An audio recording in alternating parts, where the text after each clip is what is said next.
যেমন এই কথা বলা হায়রে নবী নন্দিনী ফাতেমা মার হাত কানা ধরে কাঁদতে আরম্ভ করেছেন। 7 বছরের বেটি মার হাত ধরে কাঁদে, মা গো তুমি মরণের কথা বলিও না মা, তুমি ছাড়া কেউ নাই মা, যদি তুমি চলে যাও আমি মা কাকে বলে ডাকবো, কে আমাকে গোসল বানিয়ে দিবে, কে আমার চোখে সুরমা লাগিয়ে দিবে, মা গো কে আমাকে বুকে নিয়ে ঘুমাবে, মা গো তুমি মরণের কথা বলিও না। হাইরে নবী নন্দিনী ফাতেমার চেহারা এত সুন্দর ছিল রে বাবা, ওই ফাতেমার হাতে হবে জান্নাতি চাবি। মা গো ওই ফাতেমা ডুগরে ডুগরে মার হাত ধরে কাঁদছে। মা খাদিজাতুল কুবরা ফাতেমার হাতখানা ধরে আমার নবীর হাতে দিচ্ছেন, স্বামী গো ও গো আমার মাথার তাজ, এই যে আমার ছোট্ট বেটি ফাতেমার হাতখানা আমি আপনার হাতে সঁপে দিলাম, আমার বেটিকে দুঃখ দিয়েন না, আমার বেটিকে কষ্ট দিয়েন না। হাজার হইল মা বহিনেরা সব থেকে বেটিকে ভালোবেসে বাসে, আর বেটিরা মাকে ভালোবাসে। মা যখন দুনিয়া ছেড়ে যাচ্ছে তবে ফাতেমার হাত ধরে নিজের বাপের হাতে সঁপে দিচ্ছেন, স্বামী গো হাই যে আমার ছোট্ট বেটি ফাতেমাকে রাখলাম, ইয়া রাসূলুল্লাহ যখন আমার ইন্তিকাল হবে আমার ছোট্ট বেটি ফাতেমা আমার পাশে দাঁড়িয়ে দাঁড়িয়ে কাঁদবে, আমি থাকবো না, তবে স্বামী গো আমার বেটিকে বুকে নিয়ে একটু আদর করবেন, একটু গালে মুখে চুমা খাবেন, আমার বেটিকে সান্ত্বনা দিয়ে দেবে। হায়রে নবী মুস্তাফা ফাতেমাকে টেনে বুকে লাগায়া গালে মুখে চুমা খাচ্ছেন বাবা, আর মা খাদিজাতুল কুবরা যেন বাবা আস্তে আস্তে লম্বা হয়ে শুয়ে যাচ্ছেন। আমার নবী দেখছে এখন যদি আমার বিবি খাদিজা ইন্তিকাল করে, আমার ছোট্ট বেটি ফাতেমা এখন ডুগরে ডুগরে কাঁদবে, না আমি ফাতেমার কষ্ট হতে দেব না। আমার নবী ফাতেমাকে ঘরে রেখে চলে আসলেন। বেটি রে তুমি ঘরের মধ্যে থাকো রে মা। যেমনই ফাতেমাকে ঘরে রেখে আসলেন আমার নবী যেমনই বাইরে এসে দেখছেন বাবা মা খাদিজাতুল কুবরা যেন লম্বা হয়ে শুয়ে গেছেন, চোখটা বন্ধ হয়ে গেছে, দুনিয়া থেকে বিদায় নিয়ে চলে গেছেন। সকলে পড়ুন ইন্না লিল্লাহি ওয়া ইন্না ইলাইহি রাজিউন। যেমনই খাদিজাতুল কুবরা দুনিয়া থেকে বিদায় নিয়েছেন বাবা আমার নবী পার্শ্বে দাঁড়িয়ে বিবির পার্শ্বে দাঁড়িয়ে নিজের পবিত্র হাতখানা মা খাদিজার চেহারাতে বুলাইতে আছেন বাবা। হায়রে নবী মুস্তাফা মা খাদিজাতুল কুবরার পাশে দাঁড়ায়া বাবা গো বিবির চেহারাতে হাতখানা বুলাচ্ছেন আর ডুগরে ডুগরে কাঁদছেন আর বলছেন, আল্লাহ গো আমি মায়ের গর্ভে থাকতে নিজের আব্বা জানকে হারিয়েছিলাম, 6 বছর বয়সে মাকে হারিয়েছিলাম, 8 বছর বয়সে দাদু জানকে হারায়া 25 বছর বয়সে এই খাদিজার সঙ্গে আমার বিয়ে। তবে আল্লাহ আমি যাকে দুঃখ সুখের খবর খানা বলতাম কথাবার্তা শোনাতাম ওই খাদিজা আমাকে ছেড়ে চলে গেল, আমার সারাটা জীবন অন্ধকার হয়ে গেল। আমার নবী কাঁদছেন আর পবিত্র হাতখানা বোলাচ্ছেন। ও যুবক বন্ধুরা ও গো শুনেন গো মা, কলেজা খানা পেরে যাবে মা। হায়রে মা খাদিজা দুনিয়া থেকে যেমনই চলে গেছেন বাবা গো লোকজন জমা হয়ে গেল, যেমনই জমা হয়ে গেছে আমার নবীর লুঙ্গি চাদর দিয়া বাবা গো খাদিজার কাফন বানিয়ে দেওয়া হইল। যেমনই কাফন বানিয়ে দিয়েছেন বাবা। আজকাল যখন মানুষ মারা যায় তখন বাজার থেকে সাদা কাফন নিয়ে আসা হয়। মা বোনেরা যখন যাবে, মা গো 5খানা কাফন ছাড়া কিছুই যাবে না। দালান বাড়ি পাকা বাড়ি সব থেকে যাবে, টাকা পয়সা ধন দৌলত বেটা বেটি সব থেকে যাবে। মা গো তোমাকে চলে যেতে হবে। মা গো শুধু যাবে 5খানা কাফন। বাবা গো যখন খাদিজাতুল কুবরাকে কাফন পরিয়ে দেওয়া হইল, খাটলাতে রাখা হইল, যেমনই রেখেছেন মা, ওই দিকে 4জন ব্যক্তি বাবা গো খাটলার পার্শ্বে দাঁড়িয়ে আছে। ওই দিকে নবী নন্দিনী ফাতেমা। ফাতেমা ভাবছেন, আল্লাহ আমার বাড়িতে লোকজনের ভিড় কেন, একবার যাই। 7 বছরের বেটি আস্তে আস্তে করে যেমনই বাইরে গিয়ে দেখছেন বাবা, চতুর্দিকে তাকিয়ে দেখছেন মা, মা খাদিজাতুল কুবরাকে দেখা যায় না। হায়রে মা ফাতেমা, বাপের হাতখানা ধরেছেন। আব্বা গো, আব্বা গো আপনি কাঁদছেন কেন? যারা যারা দাঁড়িয়ে আছে সবাই কাঁদছে কেন?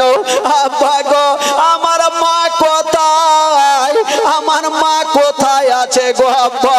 যেমন এই কথা বলা, হায়রে নবী মুস্তাফা যেন কাঁদতে আরম্ভ করেছেন। আল্লাহ কেমন করে ফাতেমাকে বলবো যে তোমার মা দুনিয়াতে আর বেঁচে নাই? ও যুবক বন্ধুরা, ও গো মা বোনেরা, আমার নবী ডুগরে ডুগরে কাঁদতে লেগেছে। মা গো ফাতেমাকে বুকে লাগায়া বলছেন, বেটি রে তুমি চোখের পানি ফেলিও না, কান্দিও না রে মা, কান্দিও না, আমি সব সহ্য করিব মা, তোমার চোখের পানি সহ্য করব না। আব্বা, আব্বা গো তবে বলেন আমার মা কোথায়? একটু আগে তো আমি মাকে দেখে গেলাম, মা কাঁদছিল, আমার মা কোথায়? আমার নবী বলছেন, বেটি রে মা, ওই যে দেখছো খাটলা রে মা, তোমার মাকে খাটলাতে রাখা আছে।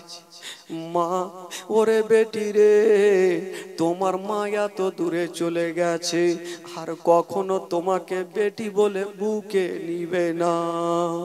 হায়রে ফাতেমা বলছেন, আব্বা গো এটা কেমন কথা বলছেন আব্বা? একটু আগে আমার মা আমাকে বুকে লাগায়া আদর করেছিল আব্বা, এখন কেন বুকে নেবে না? আব্বা গো একবার আমার মাকে বলেন আমাকে বুকে জড়িয়ে ধরবে। আমার নবী বলছেন, বেটি রে তোমার মা এত দূরে চলে গেছে আর কখনো তোমাকে বেটি বলে বুকখানে নেবে না। বাবা গো, হায়রে নবী নন্দিনী ফাতেমা, বাবা গো মার কাছ থেকে ঘরের মধ্যে চলে গেলেন, বিছানাতে পড়ে গেছে। হায়রে মা ফাতেমা কাঁদতে লেগেছে না, বাবা গো ডুগরে ডুগরে কান্দে। আমার নবী বলছেন, সাহাবারা রে ওই খাদিজার জন্য কবর তৈরি করো। বাবা গো 3.5 হাত জায়গা কবর তৈরি করা হইলো। আমার নবী বলছেন, সাহাবারা রে এবার খাদিজাকে নিয়ে চলো। যেমনই 4জন ব্যক্তি কাঁধাতে উঠাতে যাবে, ফাতেমা আবার কাঁদতে কাঁদতে চলে আসিল, আব্বা গো একটু দাঁড়িয়ে যান, আব্বা গো একটু দাঁড়িয়ে যান, আমার মাকে নিয়ে যাবেন। তবে আব্বা গো একটা কথা বলবো, বাবা গো কোনো বেটি যদি দিল্লি বোম্বাইয়ে শুনতে পাই যে তার মা ইন্তিকাল করেছে কালিয়ে চকে, ওই বেটি গাড়ির পারোয়া করবে না। গাড়িও যদি না পাই বেটি রাস্তাতে দৌড়াতে লাগবে শুধু মায়ের একবার চেহারা দেখার জন্য। হাইরে ফাতেমা বলছেন আব্বা গো আমার মাকে নিয়ে যাবেন আব্বা, তবে আমি বাধা দিব না। আব্বা গো একবার খাটলা খানা নামিয়ে দেন, একবার বাঁধন খানা খুলে দেন, একবার শুধু মার চেহারা খানা দেখব, আর আমি মাকে দেখতে চাইবো না। যদি কোনো বেটি এ ধরনের কথা বলে বলুন বাপের এক কদম আগে বাড়বে না। আমার নবী বলছেন সাহাবারা রে একটু দাঁড়িয়ে যাও, একবার বাঁধন খানা খুলে দাও, আমার বেটিকে তার মায়ের চেহারা খানা দেখতে দাও। বাবা গো যেমনই নামিয়ে দিয়েছেন বাবা, আর বাঁধন খানা খুলতে যাবে, ফাতেমা কাঁদছে না, আর মুখ দিয়ে একটা ছন্দ বের হচ্ছে না। সাদা কাফন পড়াইয়া হাতর গোলাপ ছিটাইয়া কাঁধা করে নিয়ে যাবে অন্ধকার কবরে। দাঁড়াও একবার মাইরে দেখে, দাঁড়াও একবার মাইরে দেখি গোয়া বাজার, দাঁড়াও একবার মাইরে দেখে। শত শত লোকেরা নিয়ে যাবে বহিয়া, শত শত লোকেরা নিয়ে যাবে বহিয়া। জানাজার নামাজ পড়ে, জানাজার নামাজ পড়ে কবরে রাখিয়া। দাঁড়াও একবার মুকুটা দেখে, দাঁড়াও একবার মুকুটা দেখি গোয়া বাজার, দাঁড়াও একবার মুকুটা দেখে। খবরেতে রাখিয়া তিন মুষ্টি মাটি দিয়া, কবরেতে রাখিয়া তিন মুষ্টি মাটি দিয়া। শত শত লোকেরা ভাই, শত শত লোকেরা ভাই ছেড়ে যাবে চলিয়া।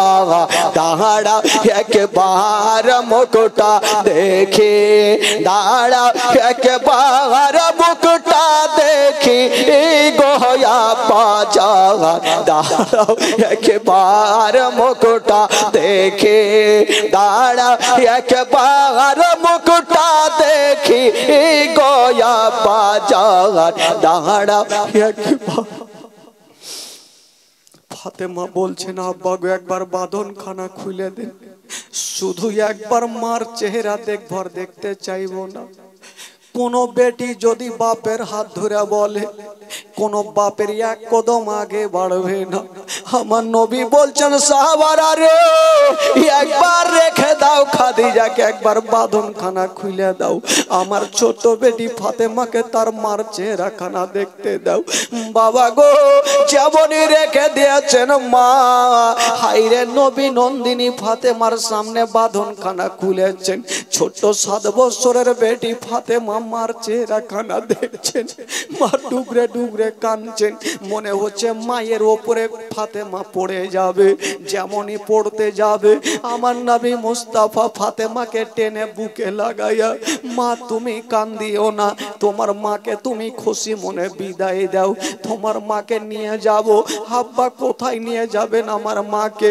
বেটিরে তোমার মার জন্য একখানা 3.5 হাত জায়গা একটা আসল ঘর তৈরি করেছি মা, তোমার মাকে নিয়ে যাব আসল ঘরে। হাইরে নবী নন্দিনী ফাতেমা বলছেন আব্বা গো আমার মাকে যদি নিয়ে যাবেন আব্বা আমাকেও সাথে করে নিয়ে চলেন, আমার মা যেইখানে থাকবে আব্বা আমিও আমার মায়ের কাছে থাকবো। আমার মা যেখানে থাকবে আব্বা আমিও মার কাছে থাকবো। আমি মাকে ছাড়া থাকতে পারবো না, আমি মাকে ছাড়া আমার দিলখানা থামবে না। বাবা গো, আমার নবী কাঁদতে কাঁদতে ফাতেমার চোখের পানি মুছে দিয়ে বলছেন, বেটি রে যাও মা, তুমি ঘরে যাও, তোমার মাকে রেখে আসছি রে মা। হায় রে নবী নন্দিনী ফাতেমাকে ঘরের মধ্যে রেখে চলে আসলেন বাবা। আর খাদিজাকে নিয়ে যাওয়া হইল বাবা গো। যেমনই নিয়ে যাওয়া হইল কবরস্থানে, যেমনই কবরে নামিয়ে দেওয়া হবে, সেই সময়তে জানাজার নামাজ ছিল না, নামাজ চালু ছিল না, তাই জানাজার নামাজ হইল না। খাদিজাকে কবরে নামাবার আগে আমার নবী কাঁদতে কাঁদতে বলছেন, সাহাবারা রে একবার দাঁড়িয়ে যাও। আমার বিবি খাদিজাকে কবরে নামাবার আগে আমি নবী একবার কবরে নেমে যাব রে। সাহাবারা বলছেন, নবী গো আপনার বিবি খাদিজা ইন্তিকাল করেছে, উনাকে কবরে নামাবেন না, আপনি কেন নামবেন? আমার নবী বলছেন, সাহাবারা রে আমি খাদিজার গুণ ভুলতে পারি না রে, আমি খাদিজার ভালোবাসা ভুলতে পারি না রে। আমি দুঃখের কথা আমার বিবিকে বলতাম, আজকে আমার বিবি খাদিজার আমি দুঃখ কি বলে খুশিটা ভুলতে পারি না। আমার বিবি খাদিজা আমাকে ছেড়ে চলে গেল, তাই কবরের সঙ্গে একটু কথা বলবো রে। খাদিজাকে কবরে নামাবার আগে আমার নবী একবার কবরে নেমে গেল। যেমনই নেমে গেছেন বাবা, আমার নবী লম্বা হয়ে শুয়ে গেছেন আর বলছেন, মাটি রে ওরে মাটি রে, আমার প্রথম বিবি খাদিজাকে আমি তোমার কাছে রেখে গেলাম, খাদিজার সঙ্গে যেন বেয়াদব না হয়। আমার নবী পিঠটাকে লাগায়া যেমনই উঠে গেছেন বাবা, মা খাদিজাতুল কুবরাকে রেখে দেওয়া হইল কবরে। যেমনই রেখে দেওয়া হইল, সমাজের যেইভাবে কাজ করতে হয় সমাজের কাজ সমাপ্ত হইল বাবা গো। সবাই চলে গেছে, সবাই চলে গেছে। আমার নবী বিবিকে হারিয়ে মনটা ভালো নেই, একটু দূরে দাঁড়িয়ে দাঁড়িয়ে কাঁদতে ছিল। আরে একটা লোক বাড়ির দিক থেকে এসে আমার নবীকে বলছেন, নবী গো আপনি কাঁদবেন না, আপনি কাঁদবেন না, তাড়াতাড়ি বাড়ি যান, কারণ এখন তো বিবিকে হারালেন, যদি আপনি দেরি করেন তবে আপনার 7 বছরের বেটি ফাতেমাও হারিয়ে যাবে। কেন কি হয়েছে? বলছেন, নবী গো আপনার 7 বছরের বেটি ফাতেমা গাছের তলাতে মা মা বলে কাঁদছে, মা মা বলে কাঁদছে, নবী গো আপনি তাড়াতাড়ি চলে যান। আমার নবী দেরি করলেন না, তাড়াতাড়ি যাচ্ছেন। খোদার কসম তাকিয়ে দেখছেন বাবা, ছোট্ট বেটি ফাতেমা গাছের তলাতে গোড় দিচ্ছেন আর মা মা বলে কাঁদছে। যদি কোনো মাকে কবরে নিয়ে যাওয়া হয়, দেখবেন ছোট ছোট বেটিরা কত বাড়িতে কাঁদবে, বেটা কাঁদবে, বেটি কাঁদবে, সবাই কাঁদবে, সবাই ডুকরে ডুকরে কাঁদবে। মা গো ফাতেমা ডুকরে ডুকরে গাছের তলাতে গোড় দিচ্ছে আর মা মা বলে কাঁদছে। আমার নবী টেনে বুকে লাগিয়েছে, মা মা তুমি কাঁদছো কেন বলো? ফাতেমা বলছেন, আব্বা গো আমার মাকে কোথায় রেখে আসলেন আব্বা, আমার মা কোথায়? বলছেন, ফাতেমা রে তোমার মাকে আমি রেখে আসলাম অন্ধকার ঘরে। বলছেন, আব্বা গো একবার আমাকে কোল থেকে নামিয়ে দেন, আমিও যাব মায়ের কাছে, আমি মাকে ছাড়া থাকতে পারবো না। বলুন 7 বছরের বেটি কতটা কষ্ট করছে রে বাবা। বাপের কোল থেকে নেমে গেল আর মায়ের কবরের দিকে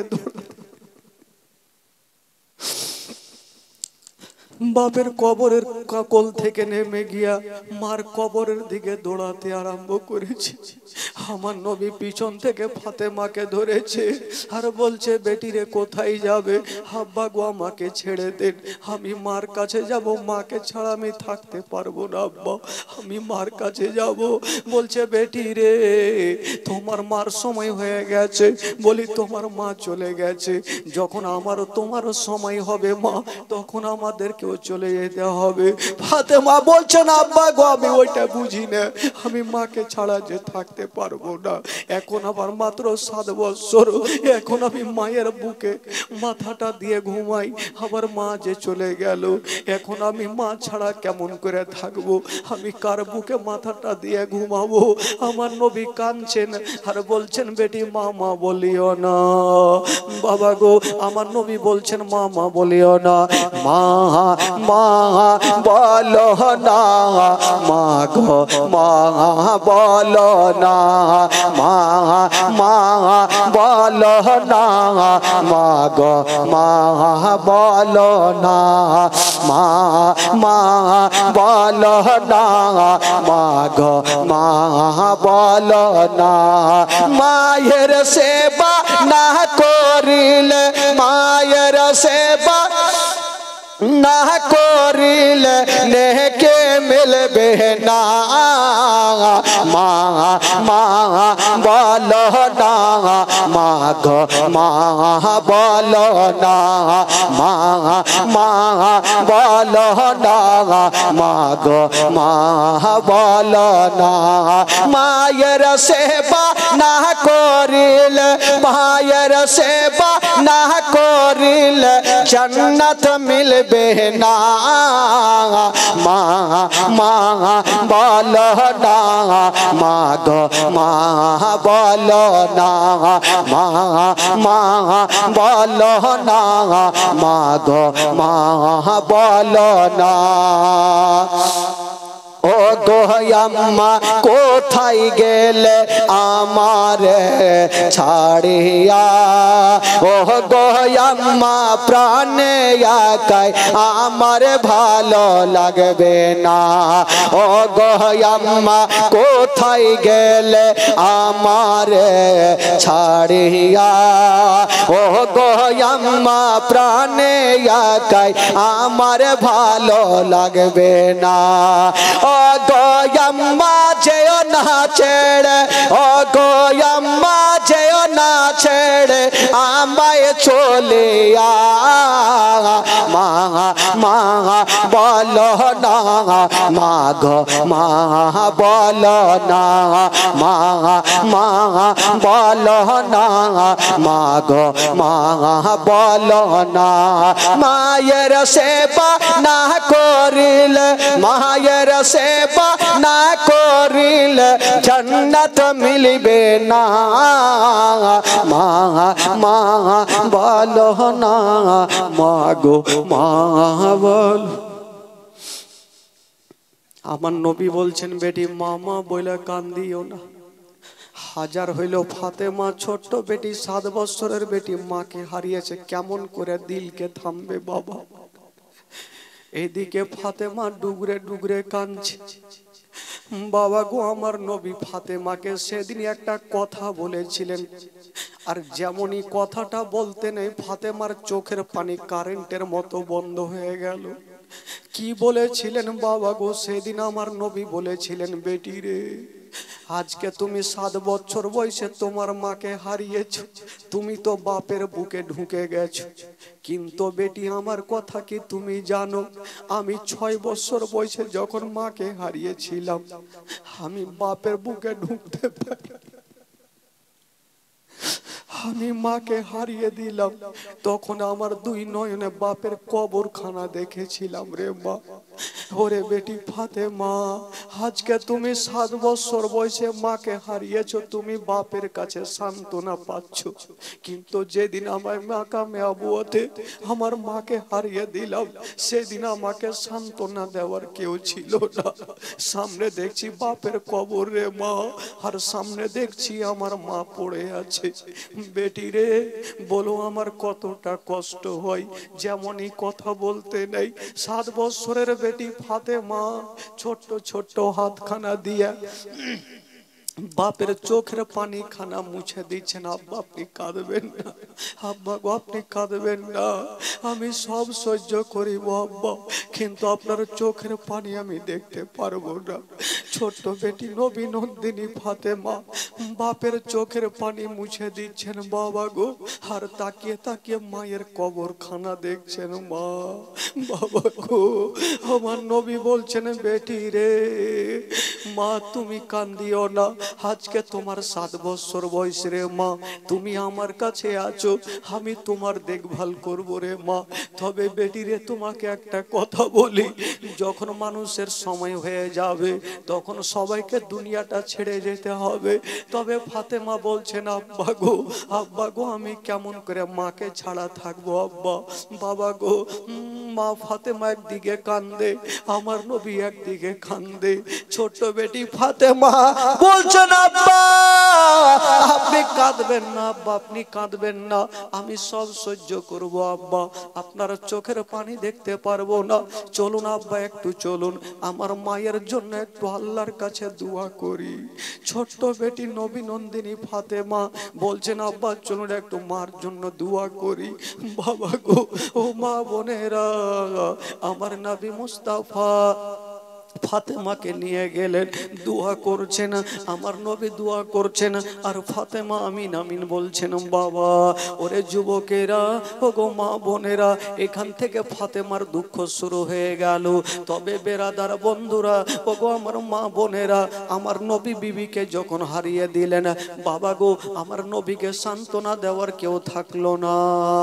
ও যুবকেরা, হায়রে আবার দয়ার নবী মুস্তাফা সাল্লাল্লাহু তাআলা আলাইহি ওয়াসাল্লাম বাবা গো কাঁদছে, আর মুখ দিয়ে একটা ছন্দ বের হচ্ছে না।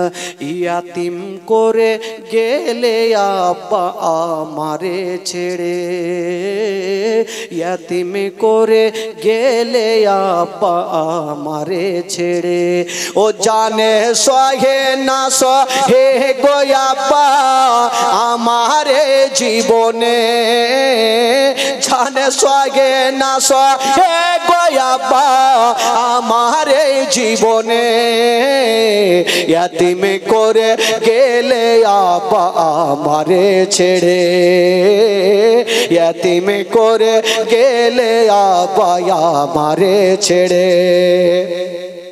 ও আব্বা যদি থাকতো আমার কতই আদর করিত, আব্বা যদি থাকতো আমার কতই আদর করিত, ও গো আব্বা চলে গেলে আমারে ছেড়ে, ও গো আব্বা চলে গেলে আমারে ছেড়ে, ও জানে সহে না সহে গো আব্বা আমারে জীবনে, ও জানে সহে না সহে গো আব্বা আমারে জীবনে, ইয়াতিম করে গেলে আব্বা আমারে ছেড়ে, ইয়াতিম করে গেলে আব্বা আমারে ছেড়ে, ও আম্মা যদি থাকতো আমার কতই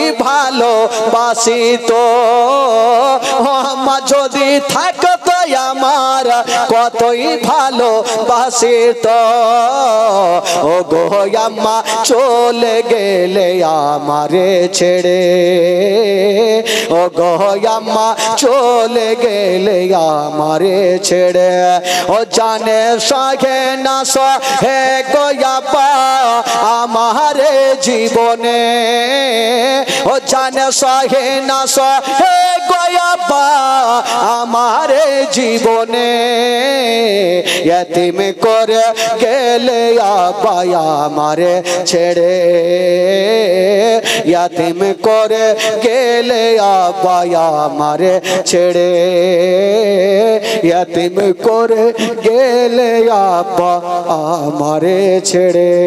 আল্লাহুম্মা সাল্লি আলা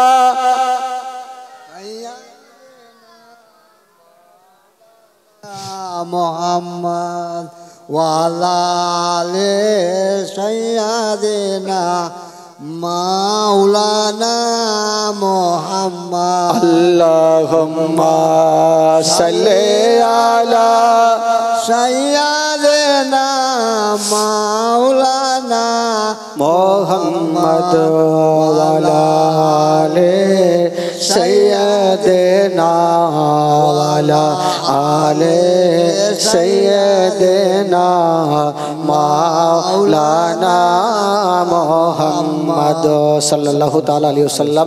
একবার গোটা মাজমা বলুন তো সুবহানাল্লাহ, একটু জোরে বলুন মাশাআল্লাহ। বেরাদার বন্ধুগণ বাবাজি, তবে ভাই আমার নবী বিবিকে হারালেন। তবে বলুন, একটা বাড়ি থেকে যদি কেউ ইন্তিকাল করে 10 দিন 12 দিন 20 দিন পর্যন্ত ওই বাড়িতে কাউরি মনটা ভালো করবে না। কিন্তু আমার নবী পাক যত কষ্ট করেছেন ভাই, তবু ইসলাম প্রচার করা ছাড়েননি। আমার নবী পাক সাহেবে লাউলাক একদিন ওই অবস্থায় বিবিকে হারায়া পাহাড়ের উপরে উঠে 2 রাকাত নামাজ আদায় করছে। আহ, কত কথা বলবো ভাই।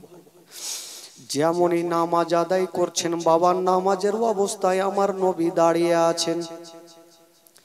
আর ওই অবস্থায় শয়তান আবু জেহেল ওই রাস্তা ধরে হেঁটে চলে যাচ্ছেন। বাবা যেতে যেতে আমার নবীকে দেখে ফেললেন।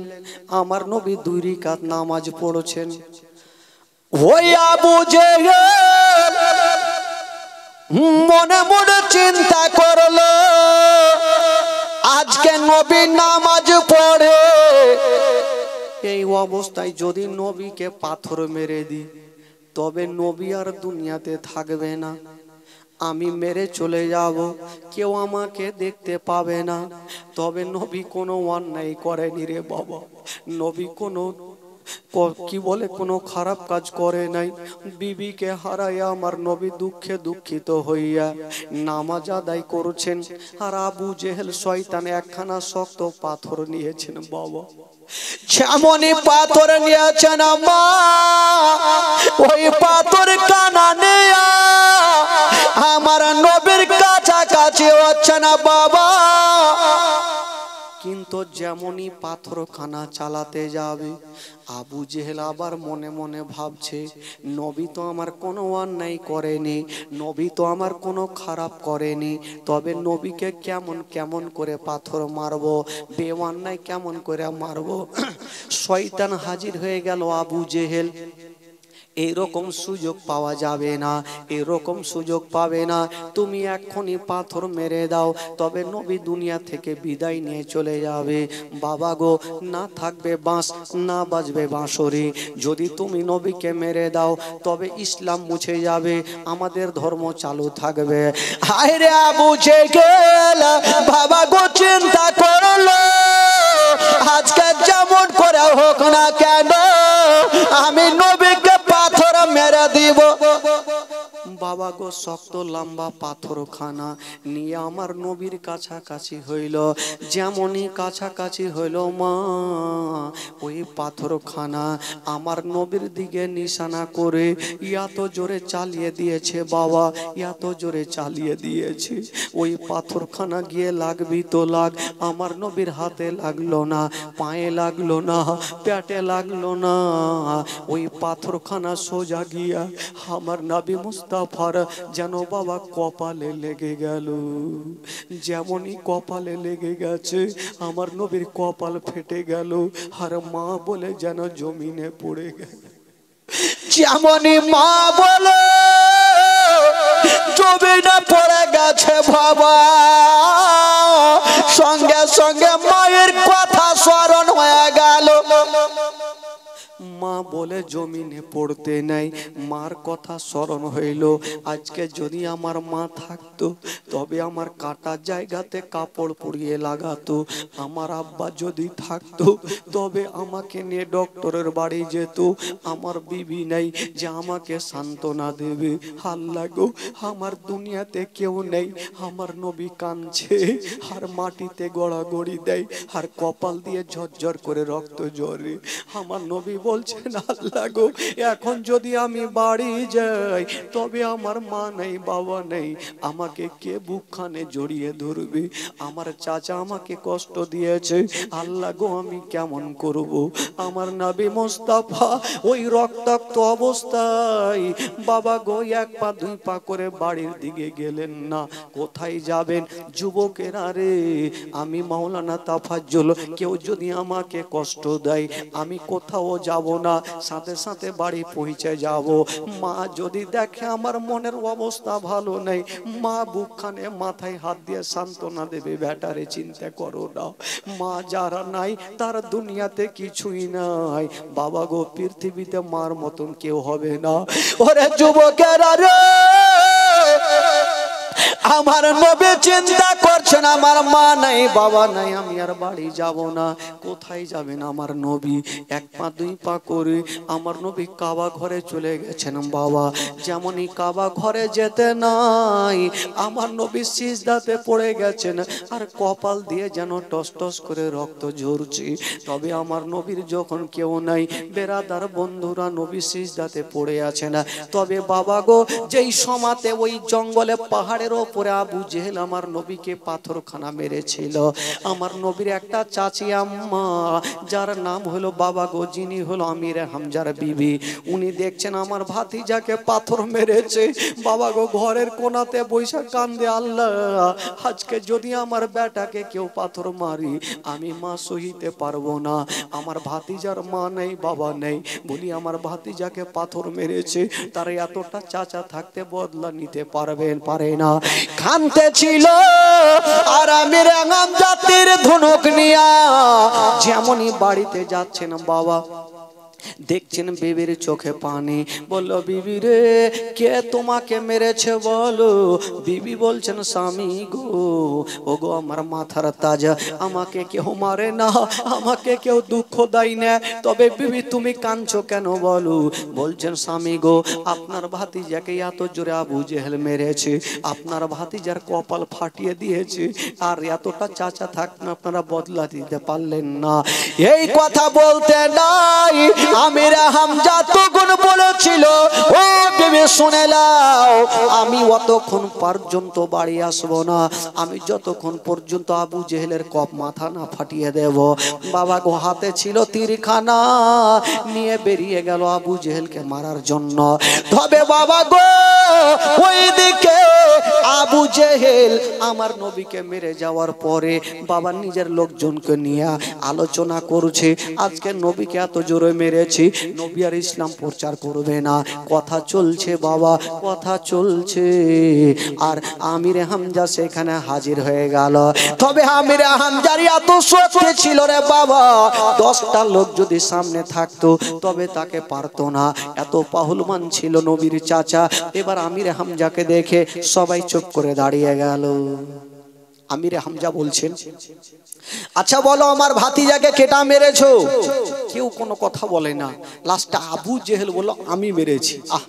যেমনই বলতে নাই বাবা, আমিরে হামজার হাতে ছিল তীরখানা, বাবা নিশানা করে এত জোরে চালিয়ে দিয়েছেন বন্ধুরা, এত জোরে চালিয়ে দিয়েছেন বাবা, ওই তীরখানা গিয়া লাগবি তো লাগা।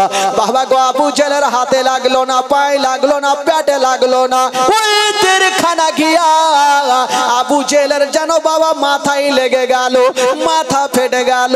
আর ওই তীরখানা আবার টান দিয়া আমিরে হামজা সেখান থেকে নিয়ে চলে যাচ্ছেন।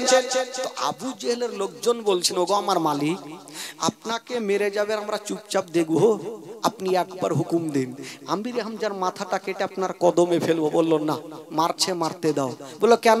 বলে, তার দুটা কারণ আছে। বলে, কি কারণ? বলে, আমিও কলমা পড়ি নাই, আর আমিরে হামজাও কলমা পড়ে নাই। আমি যেই দলের লোক, আমিরে হামজাও হলো সেই দলের লোক। এখন যদি তার উপরে আক্রমণ করি তবে উনি গিয়ে ফের নবীর কলমা পড়বে, আর উনি যদি নবীর কলমা পড়ে লাই তবে আর নবীর পাওয়ার আরো বেড়ে যাবে, তার জন্য কিছু করতে হবে না। এই কথা বলে আমিরে হামজা তীরখানা নিয়ে, রক্ত মাখা তীরখানা নিয়ে কাবা ঘরে ঢুকে গেছেন। যেমনই ঢুকে গেছেন বন্ধুরা, দেখছেন আমার দয়ার নবী মুস্তাফা বাবা গো সিজদাতে মাথাটা দিয়েছেন, আর মা বলে কান্দে। ও যুবক বন্ধুরা, ও গো সোনা মানিকেরা, আমার নবী কান্দতে ছিল। তবে বাবা গো, আমিরে হামজা বলছেন, ভাতিজা একবার মাথাটা তুলো। আমার নবী দেখছেন আমার কেউ নাই, বাবা নাই, মা নাই, আমাকে ভাতিজা বলে কেটা ডাকলো। যেমনই আমার নবী মাথাটা তুলেছেন বাবা, দেখছেন চাচা দাঁড়িয়ে আছেন। বলছেন, চাচা গো, চাচা গো, আপনি কেন এসেছেন চাচা? বলছেন, ভাতিজা চলো চলো, তোমাকে বাড়ি নিয়ে যাব, তোমার চাচি আম্মা কত না কাঁদতেছে। আমার নবী বলছেন, চাচা গো, আমার কেউ নাই চাচা। আমিরে হামজা বললো, আমি আছি রে ভাতিজা। বলছেন, চাচা গো, আপনি আছেন বুঝিলাম, কিন্তু চাচা চাচা গো আমাকে আমার আবু জেহেল চাচা মেরে চলে গেল, বদলা নিতে পারলো না। যেমনই কথা বলতে নাই আমির হামজা দেরি করলেন না, রক্ত মাখা তীরখানা নিয়ে আমার নবীর সামনে হাজির করে দিল। ভাতিজা যে তোমাকে মেরেছে, এই যে দেখো তার মাথা ফাটিয়ে রক্ত নিয়ে এসেছে। আমার নবী বলছেন চাচাকে এটা ভালো করেননি। বলে কেন? বলে চাচাকে যদি তারা আপনাকে মেরে দিত আপনি জান্নাত পেতেন না। বলে কেন? বলে চাচাকে উনারা যে দলের লোক আপনিও তো সেই দলের লোক। আবু জেহেল কলমা পড়েনি আর আপনিও কলমা পড়েননি, তাহলে কেমন করে জান্নাত হবে? বলে ভাতিজা সেটা বুঝলাম, কিছু বুঝি না, চলো তোমাকে নিয়ে যাব। আমার নবী বলছেন চাচা আমি যাব না। আমির হামজা বলছেন ভাতিজা আচ্ছা বলো আমি কি করলে তুমি খুশি হয়ে যাবে? আমার নবী বলছেন চাচা গো একটা যদি কাজ করেলেন চাচা তবে আপনার সঙ্গে যেতে রাজি আছি চাচা। বলছেন কি বলো ভাতিজা? বলছেন চাচা গো যদি আপনি আমার মধু মাখা কলমা শরীফ পড়লেন চাচা তবে আপনার সঙ্গে যেতে রাজি হয়ে যাব। আমিরে হামজা বলছে ভাতিজা কলমা পড়লে তুমি যাবে, ঠিক আছে তোমার কলমাটা তাহলে পড়িয়ে দাও। আমার নবী বলছেন চাচা এখন পড়াবো না। বললো কেন? বলছেন চাচা গো আগে গোসল করে আসুন, আগে ওযু করে আসুন। বললো কেন? বলছেন চাচা গো আপনার গায়ে রক্ত লাগা, রক্ত হলো না পাক, আপনি গোসল করে ওযু করে আসুন। বাবা গো আমার আব কি বলে আমির হামজা চলে গেলেন, গোসল বানায়া ওযু করে চলে আসলেন। বলছেন ভাতিজা এসে গেছি। বাবা গো আসতে না আমার নবী মুস্তাফা ওই চাচা আমির হামজাকে সঙ্গে সঙ্গে মধু মাখা কলেমা পড়াইয়া দিলেন, সঙ্গে সঙ্গে কলমা পড়াইয়া দিলেন। লা ইলাহা ইল্লাল্লাহ, লা ইলাহা ইল্লাল্লাহ, লা ইলাহা, আরে জোরে আরে জোরে, লা ইলাহা ইল্লাল্লাহ, লা ইলাহা ইল্লাল্লাহ, লা ইলাহা ইল্লাল্লাহ মুহাম্মাদুর রাসূলুল্লাহ সাল্লাল্লাহু আলাইহি ওয়াসাল্লাম। জোরে বলুন সুবহানাল্লাহ, আরো জোরে বলুন।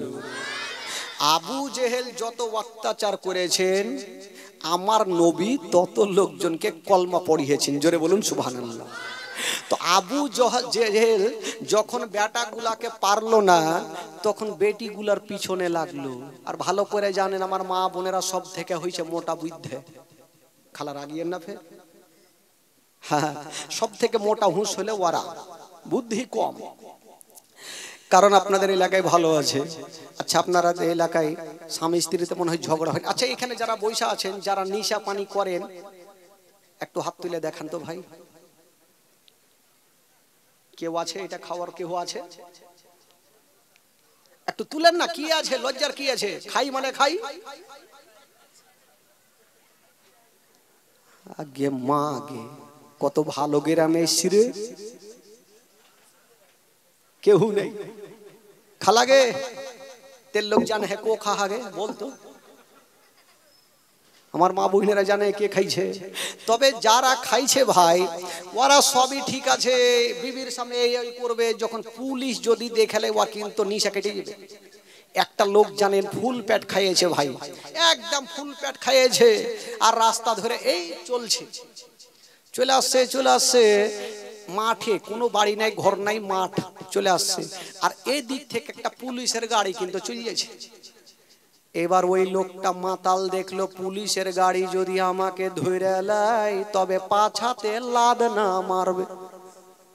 ই তো চিন্তা করছে পুলিশ থেকে বাঁচতে হবে। পুলিশ কিন্তু কাছাকাছি হইলো, ই ভাবছে কোনঠে পালাবো, কোন দিকে তো রাস্তা খুঁজে পাই না, চিন্তা ভাবনা করছে। পুলিশ যখন কাছাকাছি হইলো আর এ ভাগতে না পারা ভাই পার্শ্বে একটা কবর ছিল, জুতা খুলে দিয়েছে আর কবরের কাছে গিয়ে এইভাবে শুরু করেছে আল্লাহ আল্লাহ আল্লাহ আল্লাহ। এমনি না মানে বাঁচার লেগে। এবার পুলিশ গুলা তো কোন কি বলে আলিপুরে আসবে, কোন আসামির বাড়ি যাবে তো চিনতে পারছে না। তো মাঠ ফাঁকা জায়গা, কাকে জিজ্ঞাসা করবে? তো ড্রাইভার বলছে ও একটা লোক, ওকে জিজ্ঞাসা করে এসো উমুক আসামের বাড়ি কোনটা। তো দুটা হিন্দু পুলিশ নেমে কিন্তু ওর কাছে যাইছে আর ও আল্লাহ আল্লাহ করছে আর টেরা চোখে দেখছে। ই ভাবছে বেটা চলে আসছে, ধরা পড়ে গেল। এই বাবা যেমনই কাছাকাছি হয়েছে পুলিশগুলা, এই পুলিশকে দেখা ওর গিয়ের কিন্তু আরো বেড়ে গেছে। আল্লাহ আল্লাহ এই শুরু করেছে ভাই। তো পুলিশগুলার মনের ধারণা ই দুয়া করছে তো করুক, 10 মিনিট পরে তো দুয়া ছাড়বে, তখন জিজ্ঞাসা করব না। ও দুয়া ছাড়ছে না, ওকে জিজ্ঞেস করছে ও কি আসল দুয়া করছে রুল থেকে বাঁচার লেগে। এই করতে পুলিশগুলা 1 ঘন্টা 2 ঘন্টা থাকলো, থাকতে থাকতে রাগের মাথায় বলছে ধুর আর দুয়া শেষ হবে না, চল বাড়ি চল। ই কিন্তু চলে গেছে পুলিশের গাড়িতে। তো গাড়িতে গিয়ে দুটা কিন্তু মুসলমান পুলিশ ছিল। তো ওই জিজ্ঞাসা করছে হ্যাঁ তোমরা আসলে কেন? তো হিন্দু পুলিশগুলো বলছে ধুর কি এমন আপনাদের দুয়া যে ওর দুয়াই শেষ হয় না। তো মুসলমান পুলিশগুলো ভাবলো বাপরে ই একটা আল্লাহওয়ালা মানুষ আছে, এত লম্বা দুয়া করছে মানে ভালো মানুষ আছে। তো পুলিশগুলাকে বলছে হিন্দুগুলাকে তোমরা থাকো, আমরা যাবো ওর দুয়াতে একটু শামিল হয়ে যায়। ফের এরা দুটা মুসলমান পুলিশ নেমে যাইছে, ই টেরা চোখে ফের দেখছে, ফের দু বেটা চলে আসছে। এবার মনে হয় ধরা পড়ে যাবো। এবারে গেল এরা দুটা পুলিশ যে জুতা খুলে দিয়েছে আর ওর সাথে ওরাও শুরু করেছে আল্লাহ আল্লাহ আল্লাহ। এরাও করছে, ও টেরা চোখে দেখছে আর করছে। কতক্ষণ করবি কর রে বেটা পুলিশ, আজকে ছাড় আর নেই। 1 ঘন্টা 2 ঘন্টা 3 ঘন্টা রাগের মাথায় পুলিশগুলা বলছে ও কিন্তু চমকে দাঁড়িয়ে গেছে মাতাল। বলছে কি হলো? বলে তুমি এত লম্বা দোয়া করছো, বাপের কালে এত লম্বা দোয়া আমরা করিনি, আমরা তো একটা মুসলমান, কি দোয়া করছো তুমি? তো মাতাল বলছে আমি 1 ঘন্টা করি 2 ঘন্টা করি, আমার ব্যাপার, করবি কর না করবি বাড়ি যা। তো পুলিশগুলা বলছে ঠিকই কথা, ও দোয়া করলে আমি মানা করার কি আছে।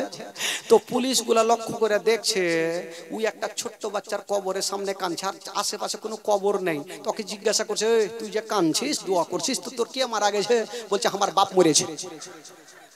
আর তোর বাপ মরেছে তো তুই ছোট্ট বাচ্চার কবরের কাছে কাঁদছি? ও দেখে তো টেনশনে পড়ে গেছে, কি কহবো কইতে কইতে চটকে বলছে এই দারোগা বাবু আপনি জানেন না আমার বাপ যখন এত বড় ছিল তখনই মরে গেছে। এই তো হলো অবস্থা ভাই। তো মাতাল মানুষ আজকাল আছে আছে হাত তুলবে তাহলে না, ও খাইছে খাইছে হাত তুলবে না। আর মাতালের এমন অবস্থা হবে ভাই, দেখবেন মাতাল খাইয়া পড়ে আছে, কাঠের মতন পড়ে আছে করে আছে। আর কুত্তা দেখবে উঁচা জায়গাতে পেচ্ছাপ করে, ওর অভ্যাস আছে, ঠ্যাং চাড়বে আর হাল হালিয়ে দিবে। ও মাতাল বলবে আরো দাও আরো দাও। সাবধান হয়ে যাও বাবা, না হলে মুশকিল আছে ভাইরে। এখনো মানুষ হন আর একটু ভালো পথে আসুন বাবা গো, মরণের গ্যারেন্টি নেই। এখান থেকে জীবনী শুনে বাড়ি যাবেন তার কোনো কেউ গ্যারেন্টি দিতে পারবে ভাই? আমি এখানে জীবনী করছি বাড়ি পৌঁছতে পারবো তার কোনো গ্যারেন্টি আছে? কোনো গ্যারেন্টি নেই। সব জিনিসে ইয়েস নো আছে, হবে হবে না, কিন্তু মরণের ব্যাপারে কোনো ইয়েস তো ইয়েস নো এর কোনো গল্প নেই। মরতে হবে মানে হবে, তবে বিনা ডকুমেন্টসের সিম। এখন তো ডকুমেন্টস উঠে গেছে, আগে বিনা ডকুমেন্টসের সিম মানে কি যে কোনো টাইমে বন্ধ হইতে পারে। ওরকম ভাই কোনো গ্যারেন্টি নেই, তবে শরীরের গরম কয়দিন দেখাবেন, আজ আছেন কাল নেই। বিবিকে ভালোবাসবেন আর যদি মনে মনে ভাবেন তো ভাটা ভাট মারবেন, মারিয়ে না ভাই।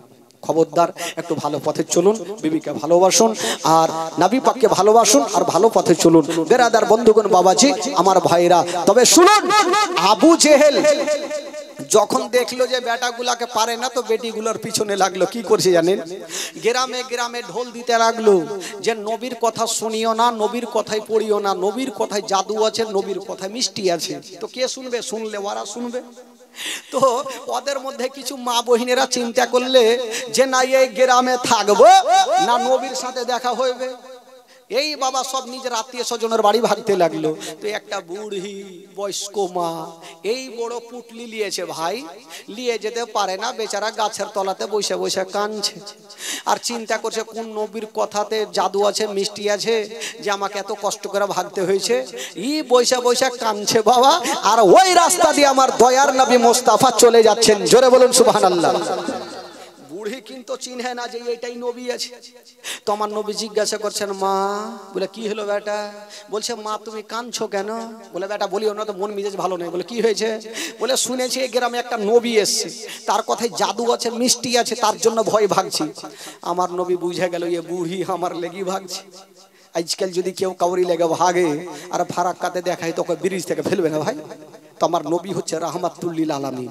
আমার নবী বলছেন, মা তুমি ভাগছো বুঝলাম, কিন্তু এত বড় পুটলি নিয়ে আছো, তুমি তো পুটলি নিয়ে যেতে পারবে না। তো বেটা কি করবো? বলে, এক কাজ করো, তুমি আমার মাথাতে দিয়ে দাও আর তুমি আগে আগে চলো, তুমি যেইখানে যাবে আমি তোমার পুটলিখানা সেইখানে পৌঁছে দিব। আহ, জোরে বলুন সুবহানাল্লাহ। একে বলে নবী। বাবা গো, এই যে এই ঘটনাকে একটা বাংলা ছন্দের মধ্যে বলেছেন, দয়ার নবী গো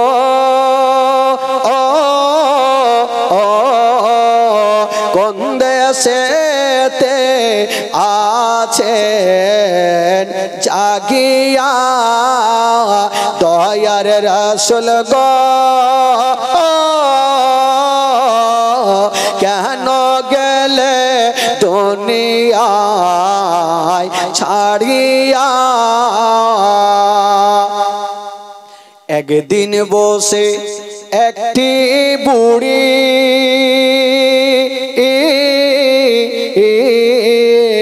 পুটলি নিয়ে কাঁদছেন বসে। একদিন বসে একটি বুড়ি পুটলি নিয়ে কাঁদছেন বসে।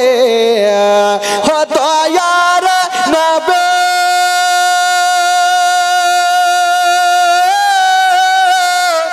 বুড়ির পুটলি খানা দিলেন পৌঁছায়া, আছেন জাগিয়া, দয়ার নবী গো কেন গেলে দুনিয়ায় ছাড়িয়া? দয়ার রাসূল গো কেন গেলে দুনিয়ায় ছাড়িয়া? আচ্ছা বলুন তো, কেউ কাউরি যদি উপকার করে তো তার নামটা জানা দরকার আছে কি নাই ভাই? বুড়ির যখন উপকার করলেন, আমার নবী পুটলিখানা যখন পৌঁছে দিয়েছেন, তো বুড়ি চট করে আমার নবীর হাতখানা ধরে বলছেন, বাবা তুমি এত সুন্দর আমার এত বড় উপকার করলে, তোমার নামটা একবার বলো। আমার নবী বলছেন, মা গো আমার নামখানা যদি তোমাকে বলি মা, তবে তুমি মুখের ভরে পড়ে যাবে। আমার নামখানা যদি বলে তুমি দাঁড়িয়ে থাকতে পারবে না। তো বুড়ি বলছে, বাবারে দেখি তোমার নামখানা বলো, না বললে আমি ছাড়বো না। নবী নাম বলবে না, আর বুড়ি আমার নবীর হাতখানা ছাড়ে না। কবি লিখেছেন, বুড়ি বলেন ওরে সোনা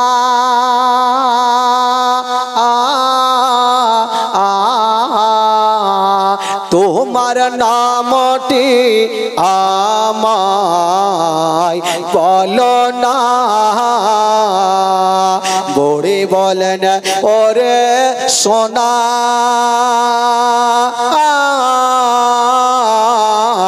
তোমার নামটি আমায় বলো না। হো তোমার নামটা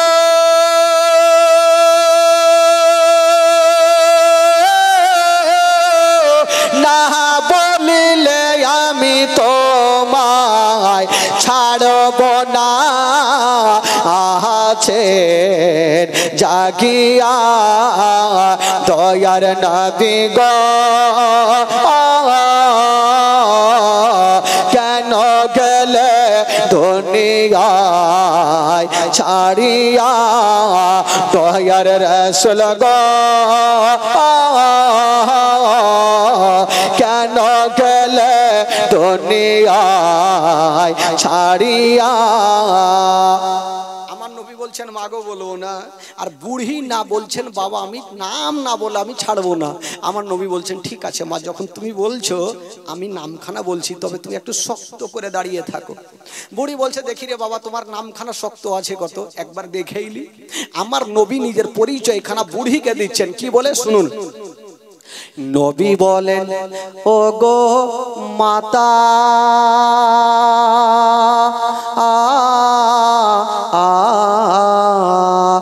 যার ভয়েতে আসিলেন হেতা। নবী বলেন ও গো মাতা,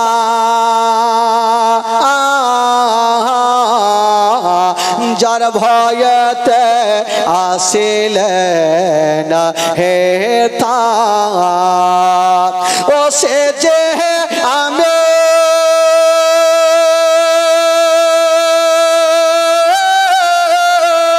দয়ার নবী নামটি আমার মুস্তাফা আছেন জাগিয়া, দয়ার নবী গো কেন গেলে দুনিয়ায় ছাড়িয়া, দয়ার রাসূল গো কেন গেলে দুনিয়ায় ছাড়িয়া। বুড়ি কাঁদতে আরম্ভ করেছেন। বুড়ি বলছেন বাবারে কে তোমাকে জাদুঘর বলে? জাদুঘর যদি হয় রে বাবা তবে আবু জেহেলি জাদুঘর। বাবা তুমি আসলে অন্য কেউ নয়, তুমি হবে শেষ জামানার নবী। ওই বুড়ি বলছেন বাবা আসলে আবু জেহেল জাদুঘর। বাবা রে কে তোমাকে জাদুঘর বলে? বাবা গো, বুড়ি তখন বলছেন কি বলছেন? বুড়ি বলেন ওরে ছেলে কে বা তোমায় পাগল বলে? বুড়ি বলেন ওরে ছেলে কে বা তোমায় জাদুঘর বলে? জলদি করে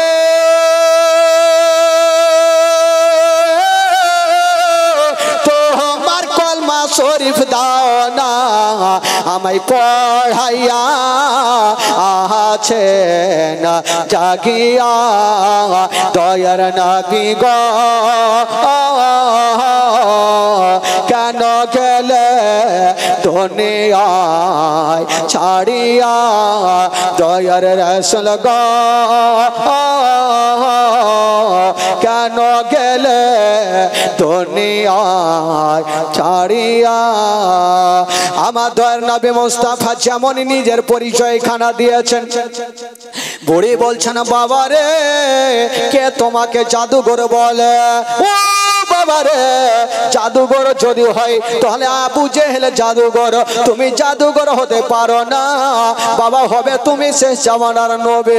তবে বাবা রে আমি আবু জেহেলের কথা শুনবো না, আবু লাহাবের কথা শুনবো না, আমাকে তোমার মধু মাখা কলেমা শরীফ পড়ায়া আমাকে মুসলমান বানিয়ে দেন। আমার নবী মুস্তাফা ওই বুড়িকে বাবা গো মধু মাখা কলমা শরীফ পড়ায়া দিলেন। লা ইলাহা ইল্লাল্লাহ, ছোড়ো লা ইলাহা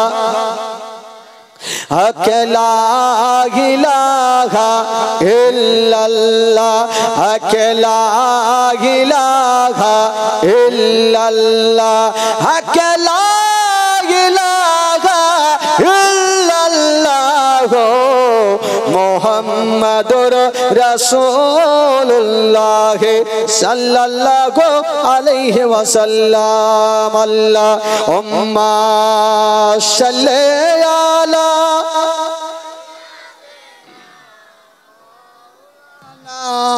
মুহাম্মদ ওয়া আলা আলি সাইয়্যিদিনা মাওলানা মুহাম্মদ। আল্লাহুম্মা সাল্লি আলা সাইয়্যিদিনা দেনা মাওলানা মুহাম্মদ ওয়ালা আলে সাইয়্যিদিনা ওয়ালা আলে সাইয়্যিদিনা মাওলানা মুহাম্মদ। একবার মোহব্বতে বলুন সুবহানাল্লাহ। সুবহানাল্লাহ। আর জোরে বলুন সুবহানাল্লাহ। সুবহানাল্লাহ। বাবা গো, আমার নবী একের পর এক, বাবা গো আমার নবীর কালেমা পড়ে মুসলমান হয়ে যাচ্ছে।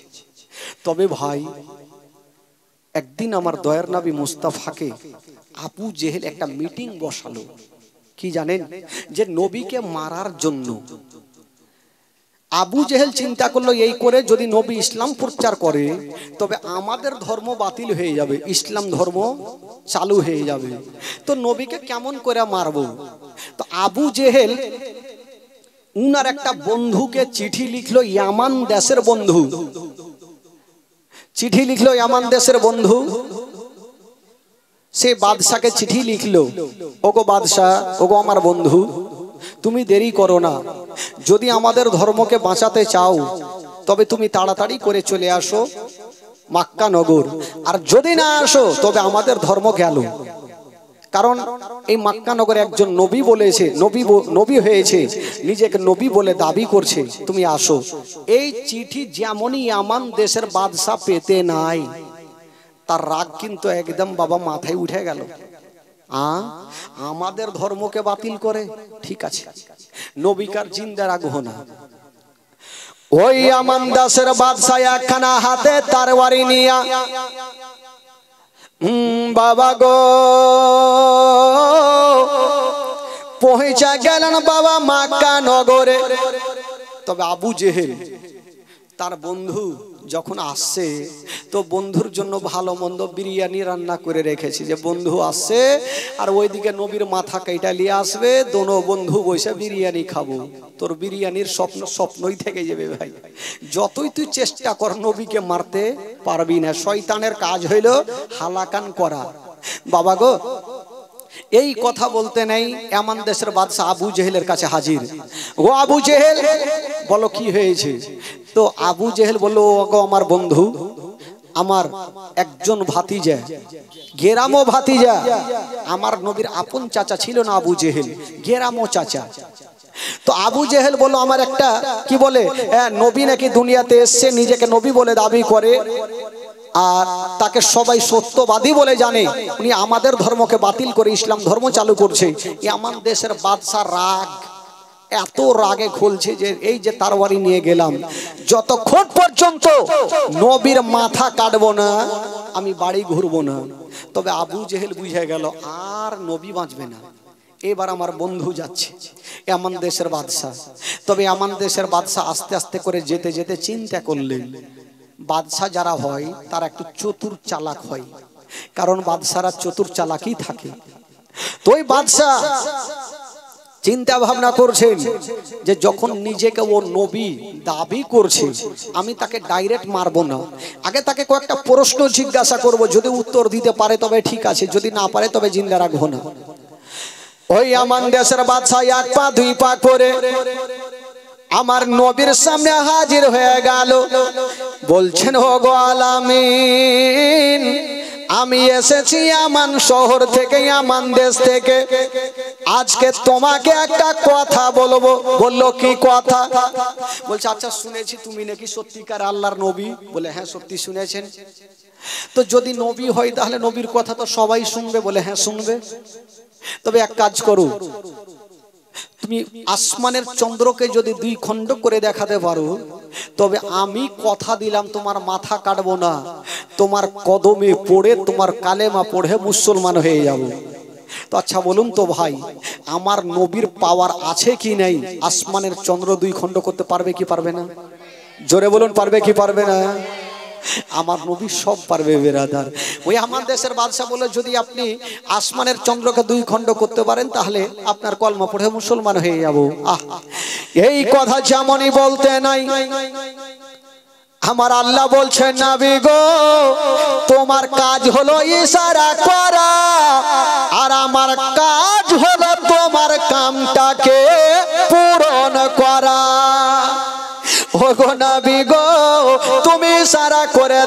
বেরাদার বন্ধুগণ বাবা, ওগো আমার মা বোনেরা, আমার দয়ার নবী মুস্তাফা সঙ্গে সঙ্গে বাবা নিজের শাহাদত আঙ্গুলি খানা এইভাবে ইশারা করে দিয়েছেন বাবা।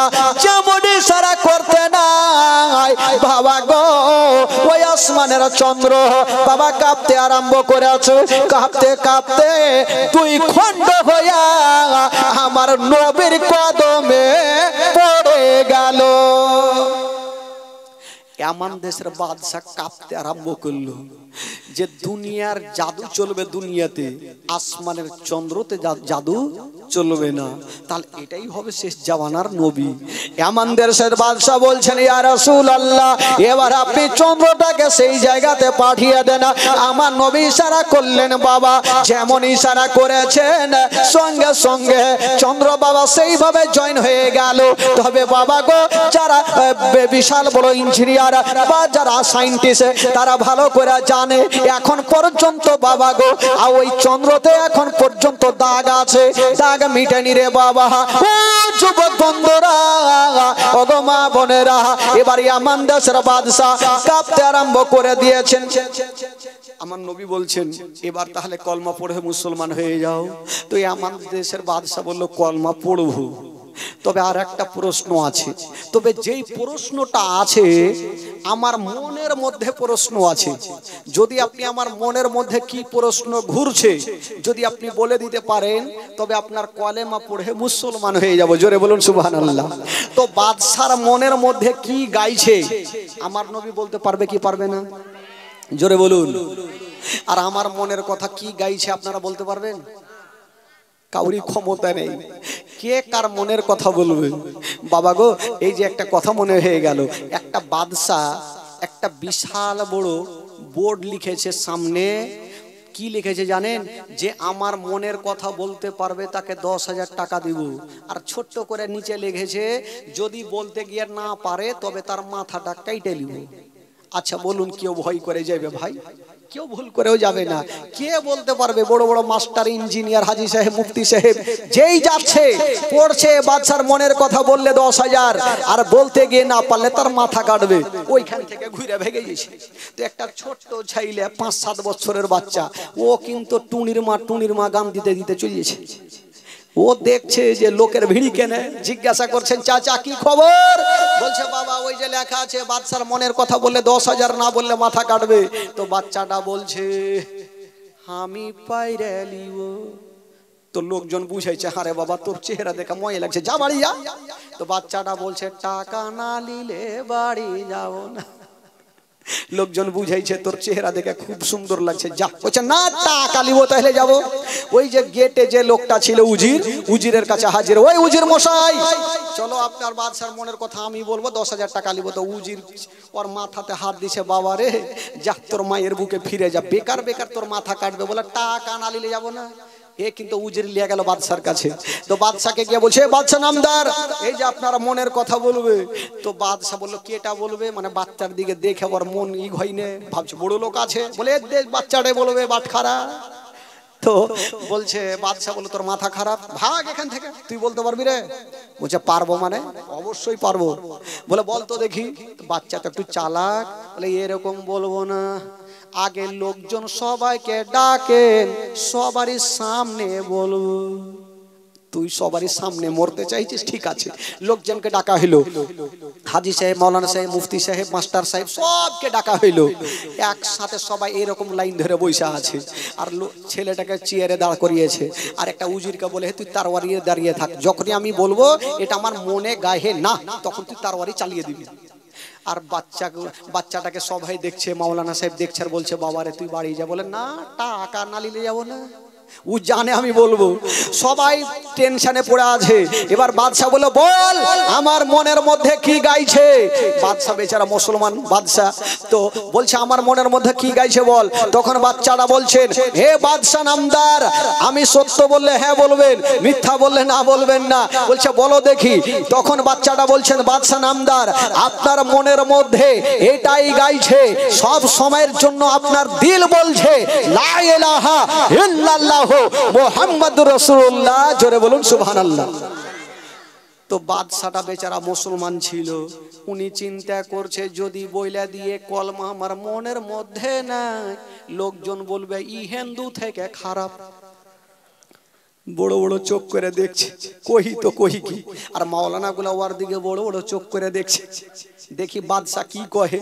যদি বইলে দেয় যে আর মনের মধ্যে পাহিলা কলমা নাই, তাহলে মুসলমানই নেই। বাদশা চিন্তা করছে বলি তো বলি কি, ওর বিবি ওইদিকে বলছে গেল রে মিনসা, গেল টাকা, মানে যার যেমন টাকা হই অত পস্তানা হয়, টাকা গেল। তখন লাস্টে বাদশা বললো যে মান সম্মান থাকলে ভাই সবই আছে, টাকা চলে যাবে যজ্ঞে। লাস্টে বলছে হ্যাঁ রে বাবা তুই কথাটা ঠিকই বলেছিস, আমার মনে এটাই গাইছে। এই 10,000 টাকা নিয়ে ভাই ও কিন্তু ভাগছে, 10,000 টাকা এখানে আছে ভাগছে। তো ওই যে গেটে যে উজির আছে টাকা দেখে ওর লোভ হয়ে গেল, উচ্চট করে বলছে আই শোন, তুই তো বাদশার কথা মনের কথা বলে দিলি এক চান্সে, আমার মনের কথা বলতে পারবি? বললে কি দিবেন? বলে আমি 10,000 টাকা দেবো, আর না পারলে তো 10,000 নিয়ে নিবো। তো বাচ্চাটা বলছে দেখে নাও ভালো করে ভাইবে নাও, তোমারও কথা বলে দিতে পারবো। তো উজির ভাবলো যে পাহিলা কলমা যার মনের মধ্যে নাই ই মুসলমান নাই, আর তো কিছু বলতে পারবে না, যেটাই বলবে আমি বলবো এটা আমার মনে গায়ে না। ঠিক আছে চল, তাহলে চলে গেছে। উজির যে বলছে বাদশা নামদার, এই যে বাদশাটা আমার মনের কথা বলবে। বাদশা বলল তুই ভুল করলি, তোরও টাকা গেল। বাদশার বিবি বলছে গোলাম রে তোর 3 মাসের টাকা গেল। লোকজন এখনো বৈশা আছে। তো উজির বলছেন না আমার টাকা ওর বাপ বলিতে পারবে না, বল দেখি। তখন বাচ্চাটা বলছে এ উজির মশাই আপনার মনের মধ্যে এটাই গাইছে বাদশা বেঁচে থাক আর আমার চাকরি চলতে থাক, বাদশা বেঁচে থাক আমার চাকরি চলতে থাক। বাদশা বড় বড় চোখ করে দেখছে উজিরের দিকে, যদি বইলে দেয় বাদশা না বাইচা মইরে যায়, ওকে এখনিকা জবাই করে দিব। উজির চিন্তা করছে কহি তো কহি। লাস্টে বলছে হ্যাঁ রে বাবা তুই ঠিকই কহেছিস, এটাই আমার মনে গাইছে। ফের 10,000 20,000 নিয়ে ভাগছে বেচারা। উজির ভাবছে বাপরে আমার 3 মাসের টাকা চলে গেল। বাবা গো 3টে গুন্ডাকে ওর পিছনে লাগিয়ে দিয়েছে, যা টাকা কেড়ে নিয়ে না হলে বরবাদ হয়ে যাব। এই বাচ্চা দেখছে বাপরে 3টা গুন্ডা চলে আসছে, ভাগতে হবে, ভাগছে। এই লোকগুলাও ভাগছে, ভাগতে ভাগতে বাচ্চাটা ভাবছে আর ভাইগা লাভ নেই। এবার টাকাটা গাছের তলাতে ফেলে দিয়েছে আর কবরের পাশে গিয়ে ভারদাম বাচ্চাটা গড়াগড়ি করে কাঁদছে। তো লোকজন যে বলছে ওই তুই কাঁদছি কেন? বলে ভাই আর বলিও না, এই যে টাকাটা নিয়ে ভাগছিলাম তখন কবর থেকে আওয়াজ আসছে যে তোর পিছনে 3টা গুন্ডা পড়েছে, যার 4টা বাপ হইবে তোর টাকাটি লিবি। তো এরা বলছে তোর কথা শুনবো না, টাকা আছে কোথায় আছে বল। বলে ওই যে টাকা গাছের তলাতে নিয়ে নাও। এরা 3 জনা গেছে, একজনে বলছে এ রহিমের বাপ টাকাটা লে। তখন বলে ধুর পাগলা আমার একটা বাপ আমি লিব না, তুই লে। ও বলছে তোর একটা বাপ আর কি 4টা বাপ আমি লিব না, তুই লে। এই করে 3ও পাগলা ঘুরে গেল, বাচ্চার টাকা নিয়ে গেল। তো মনের কথা বাবা বলতে কেউ পারবে কি পারবে না, কিন্তু বেরাদার বুঝার জন্য বললাম। হে বেরাদার আমার মনের কথা আপনি বলতে পারবেন না, আপনার মনের কথা আমি বলতে পারবো না, কিন্তু আমার নবী মুস্তাফা সাল্লাল্লাহু তাআলা সাল্লাম দেওয়ালের উপরে কি আছে আমার নবী বলে দিতে পারে, 7 তাবাক জমিনের নিচে কি আছে আমার নবী বলে দিতে পারে, আসমানের উপরে কি আছে আমার নবী বলে দিতে পারে।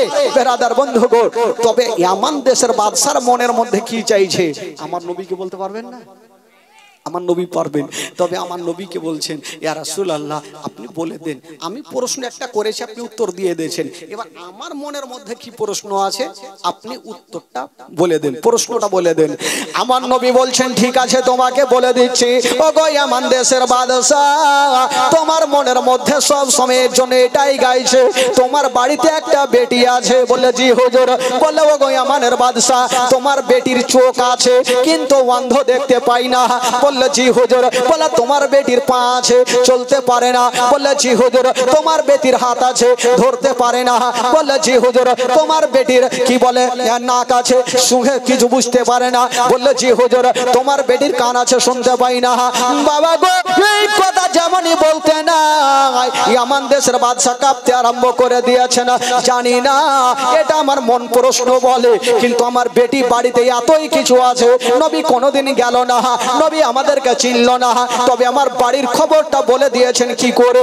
বাবা গো, ইয়ামান দেশের বাদশা কাঁপতে আরম্ভ করলো আর বলছেন, ইয়া রাসূলুল্লাহ, ইয়া হাবিবাল্লাহ, নবী গো আপনি আর দেরি করবেন না, আমি আবু জেহেলের কথা শুনবো না, উতবা সাইবার কথা শুনবো না।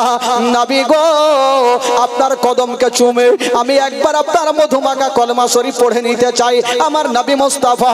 বাবা গো, ওই ইয়ামান দেশের বাদশাকে আমার নবীর নিজের মধুমাখা কলমা শরীফ পড়ায়া দিলেন। লা ইলাহা ইল্লাল্লাহ, জোরে লা ইলাহা লা ইলাহা ইল্লাল্লাহ, লা ইলাহা লা ইলাহা ইল্লাল্লাহ মুহাম্মাদুর রাসূলুল্লাহ সাল্লাল্লাহু আলাইহি ওয়াসাল্লাম। জোরে বলুন সুবহানাল্লাহ। ইয়ামান দেশের বাদশা এবার বাড়ি যাবে, আবু জেহেলের সাথে একটু দেখা করিলে আবু জেহেলের মাথাটা কাটবো। আবু জেহেল বিরিয়ানি রান্না করেছে, বন্ধু নবীর মাথা নিয়ে আসবে, দোনো বন্ধু বিরিয়ানি খাবো। ওই আবু জেহেল রাস্তার ধারে দাঁড়িয়ে আছে, আমার বন্ধু কখন আসবে। তাকিয়ে দেখছেন ইয়ামান দেশের বাদশা তারওয়ারি লিয়ান ফান করে চলে আসছে। আবু জেহেল বুঝে গেল আমার বন্ধুকেও মনে হয় নবী জাদু করে দিয়েছে, না হলে এরকম কেমন করে আসে, কালার দেখে ভালো লাগে না। বাবা গো, ওই ইয়ামান দেশের বাদশা যখন কাছাকাছি হইল, আবু জেহেল বাবা গো সঙ্গে সঙ্গে দরওয়াজা লাগিয়ে দিয়েছেন। ইয়ামান দেশের বাদশা বলছেন, আবু জেহেল তুমি দরওয়াজা খুলো, দরওয়াজা খুলো, আমি নবীর মাথা কাটবো না, আমি যদি কাটি তবে তোমার মাথা কাটবো। আবু জেহেল বুঝে গেল দরওয়াজা খুললে আমি চলে গেলাম, দরওয়াজা খুললেন না। তবে বেরাদার, ওই যে ইয়ামান দেশের বাদশা তার বাড়ি যাচ্ছেন, যেমনই বাড়ি গিয়েছেন বাবা দরজা খটখট করে আওয়াজ দিয়েছেন। যে মেয়েটার কান ছিল শুনতে পাচ্ছিল না, যে মেয়েটার পা ছিল চলতে পারছিল না, যে মেয়েটার হাত ছিল ধরতে পারছিল না, যে মেয়েটার চোখ ছিল দেখতে পাচ্ছিল না, বাবা গো ওই মেয়েটা সঙ্গে সঙ্গে দরওয়াজা খানা খুলে নিজের আব্বাকে আব্বা বলে ডাকিল। বাবা গো, যেমনই আব্বা বলে ডেকেছেন, যেই বাবা নিজের মেয়েকে ছোট্ট থেকে দেখে আসে অন্ধ, চোখে দেখতে পাই না, পায়ে চলতে পারে না, হাতে ধরতে পারে না, কানে শুনতে পাই না, ওই বেটি যখন ভালো হয়ে নিজের বাপের সামনে দাঁড়িয়ে গেছেন, বাদশার চোখ দিয়ে পানি পড়ছে, বেটি দেখছেন বেটির চোখ দিয়ে পানি ঝরছে। ইয়ামান দেশের বাদশা বলছেন, বেটি রে তোমার হাত ছিল তুমি ধরতে পারছিলে না, পা ছিল চলতে পারছিলে না, তোমার কান ছিল শুনতে পাচ্ছিলে না, তোমার চোখ ছিল দেখতে পাচ্ছিলে না, বলো বলো এই সমস্ত তোমার ঠিক কি করে হলো? বলছেন আব্বা গো আপনি কি ভুলে গেছেন মক্কা নগরে যে নবী আপনাকে কলমা শরীফ পড়িয়ে দিয়েছেন, তবে আব্বা গো সেকেন্ডের মধ্যে এসে ওই নবী আমাকে কলেমা পড়িয়ে দিয়েছে। যেই নবী আপনাকে মক্কা নগরে কলমা পড়িয়েছে, সেকেন্ডের মধ্যে ওই নবী আমাকে এসে কলমা পড়িয়েছে। বাবা গো, নবী সেকেন্ডের মধ্যে পৃথিবীর কোনা কোনাতে যেতে পারে। কেউ বলবে যে নবী হাজির নাজির কি করে হতে পারে, নবী সব জায়গাতে যেতে পারে। এ বন্ধুগণ বাবা আপনি চিন্তা করেন একই দিনে কতটা লোক মারা যায়। বেরাদার বন্ধুগণ বাবা, প্রত্যেকটার কবরে আমার নবী হাজির থাকে। এ বেরাদার বন্ধুগণ বাবা, তবে আসুন সেই ইয়ামান দেশের বাদশা চিন্তা ভাবনা করে নিজের বেটিকে বলছে, বেটি রে তোমার হাত কি করে ঠিক হইলো, তোমার পা কি করে ঠিক হইলো? বেটি বলেছিলেন, আব্বা গো যেই সময়তে আমি নবীর কালেমা পড়লাম, নবী শুধু আমার মাথাতে হাত বুলিয়ে দিলেন, সঙ্গে সঙ্গে আমার সমস্ত শরীর ঠিক হয়ে গেল। জোরে বলুন সুবহানাল্লাহ। এ হচ্ছে আমার নবীর মুজিজা। শুধু তাই নয় বাবা গো, বেরাদার বন্ধুগণ বাবা, আমার নবী পাক সাহেবে লাউলাক এই করে করে ইসলাম প্রচার করে যাচ্ছেন বাবা গো। আর আমার নবীর কালেমা পড়ে একের পরে এক মুসলমান হয়ে যাচ্ছে।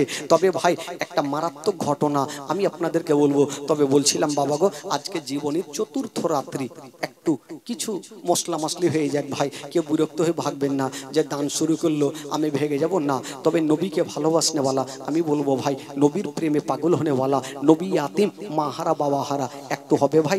নবীর জন্য কেউ আছেন 1000টা টাকা একটা কোনো খোদার বান্দা দিতে পারবেন বাবা? জবরদস্ত নেব না, একটু মন খুলে প্রাণ খুলে 1000 করে টাকা আমি 3টা খোদার বান্দার কাছে নেব, একটু দোয়া করব বাবা।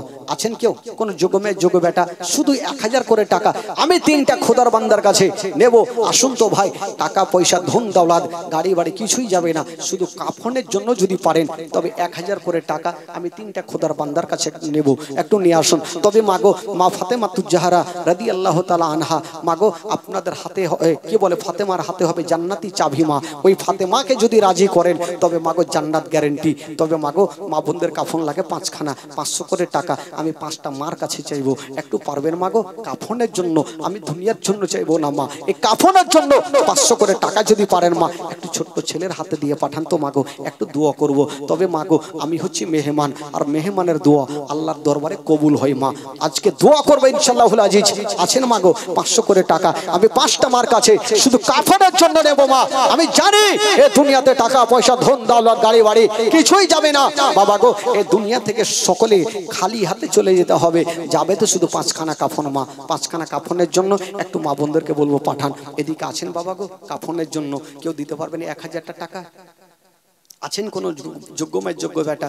যদি না থাকে আজকে একটু লেখান, কালকে দিন, কালকে শেষ জীবনী একটা কোনো ভাই প্রথম আজকে চতুর্থ রাত জীবনীতে 1000টা টাকা কোন যোগ্যময় যোগ্য বেটা। আমি জানি টাকা পয়সা ধন দৌলত গাড়ি বাড়ি তবে বাবা গো কিছুই যাবে না।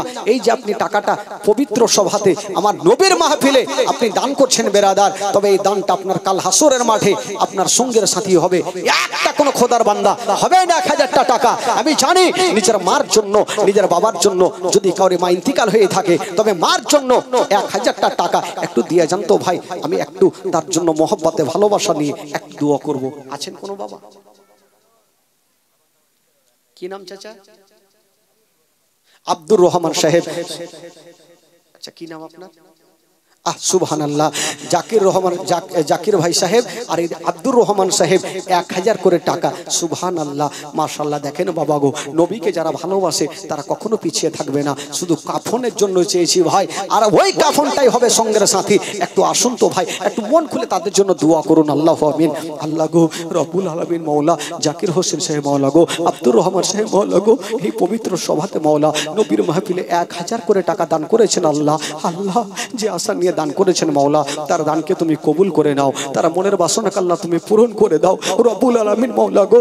জানি না মাওলা তার বাড়িতে কেউ অসুস্থ থাকে মাওলা, তাকে তুমি সুস্থ বানিয়ে দাও। তাদের বাড়িতে মাওলা গো কেউ মাওলা গো তাদের বাড়ি থেকে আত্মীয় স্বজন যদি চলে গিয়ে থাকে মাওলা তারাকে তুমি জান্নাতবাসী করে দাও। তাদের ব্যবসাতে তুমি তারা কি করে দাও মাওলা গো, তাদেরকে 5 ওয়াক্ত নামাজ পড়া তুমি তৌফিক দান করে দিও মাওলা। আমিন সুম্মা আমিন। বাহাকি লা ইলাহা ইল্লাল্লাহু মুহাম্মাদুর রাসূলুল্লাহ সাল্লাল্লাহু তাআলা আলাইহি ওয়াসাল্লাম। এই যুবকেরা, নামাজ হচ্ছে 5 ওয়াক্ত নামাজ। আমার 2টা খোদার বান্দা দিতে পেরেছে ভাই, আর একজন কেউ হবে না 1000 টাকা? আর কেউ নেই একজন কোন যোগ্য ভাই যোগ্য বেটা? একটা কোন খোদার বান্দা আছেন? আচ্ছা কমিটি গুলো একটু এদিকে যান, আমার মা বোনেরা দিবে। একটু আপনারা কেউ 2-4 জন যান ওদিকে, আপনার মা বোনেরা দিবে, একটু এসে এখানে বলবেন। আমার মা বোনেরকে বলো মাগো দুনিয়াতে কিছুই যাবে না মা, এই টাকাটাই আপনার সঙ্গের সাথী হবে মাগো, একটু দেন মা, কষ্ট করে দেন। এই টাকাটাই কাল হাসরের মাঠে আপনার হাত ধরে জান্নাতের দিকে নিয়ে যাবে মাগো। একটু চটচট করে আমার ভাই যাচ্ছে, একটু পাঠান তো।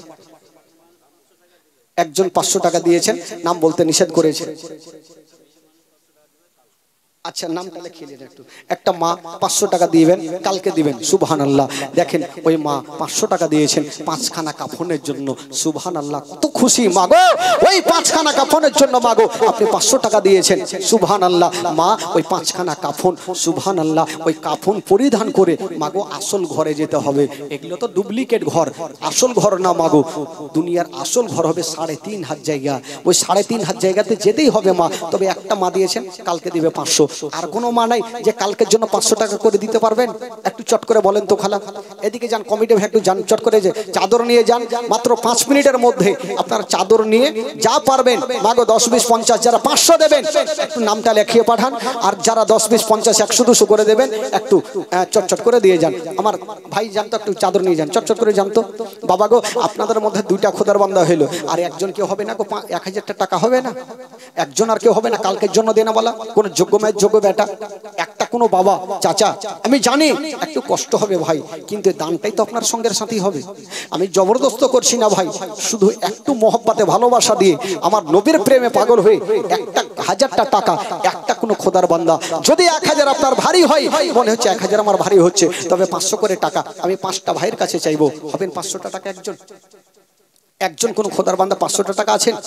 কালকে দিন, আজকে নাই পকেটে, আপনি কালকে দেবেন। তবে এই যে দানটা আপনি করছেন, সুবহানাল্লাহ মাশাআল্লাহ, এই দানটা আপনার কাল হাসরের মাঠে এই দানটা আপনার সঙ্গের সাথী হবে। বাবা গো, একটা কোনো বাবা চাচা ভাই যুবক একটা কেউ নেই 500টা টাকা? কোনো ভাই বাবা আছে? যদি পারেন বাবা তবে একটু দেন, ইনশাআল্লাহুল আজিজ একটু দোয়া করব। আমার মা 500 টাকা দিয়েছেন, মার জন্য দোয়া হবে। তবে মাকে আরো যারা 500 টাকা দেবেন মনে করছেন একটু চটচট করে দিয়ে পাঠান খালা, দেরি করিয়েন না। 500টা টাকা, আচ্ছা মা একটা কোনো ইশারা করেন তো খালা, কেউ আছেন 500 টাকা দেনেওয়ালি? কালকে দিবেন খালা, আজকে লাগবে না, আপনি কালকে দিন। একটা কোনো মা আছেন? মা দুনিয়াতে টাকা পয়সা ধন দৌলত গাড়ি বাড়ি কিছুই যাবে না মা, এই সঙ্গের সাথী যদি হই এই টাকাটাই হবে মাগো। একটু একটা কোনো মা 500টা টাকা যদি পারেন একটু নামটা লেখান তো মাগো। সুবহানাল্লাহ মাশাআল্লাহ। কি নাম ভাই? নাম বলতে নিষেধ করেছেন, তবে আল্লাহ পাক সব কিছু জানেন, সবারই দিলের খবর আল্লাহ জানেন। 500 টাকা আমার ভাই দিয়েছেন, মাশাআল্লাহ। আল্লাহ পাক তার দানকে কবুল করুন, মনের বাসনাকে আল্লাহ পাক পূরণ করুন। বেরাদার বন্ধুগণ বাবা, তবে ভাই বেরাদার,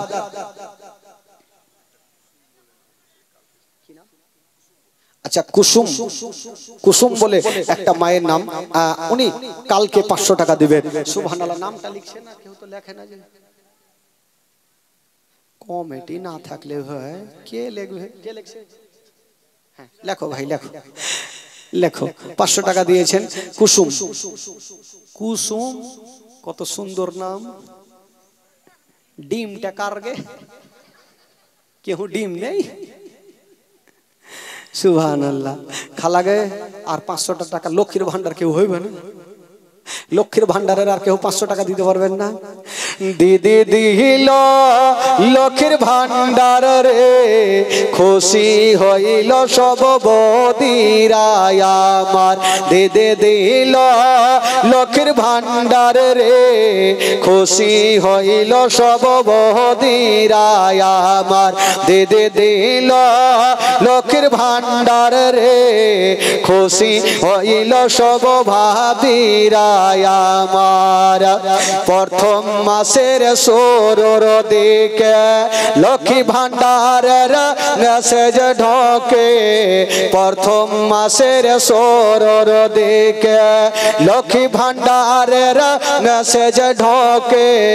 পাড়ায় পাড়ায় গিয়ে তারা মেসেজ কে করে উদ্ধার।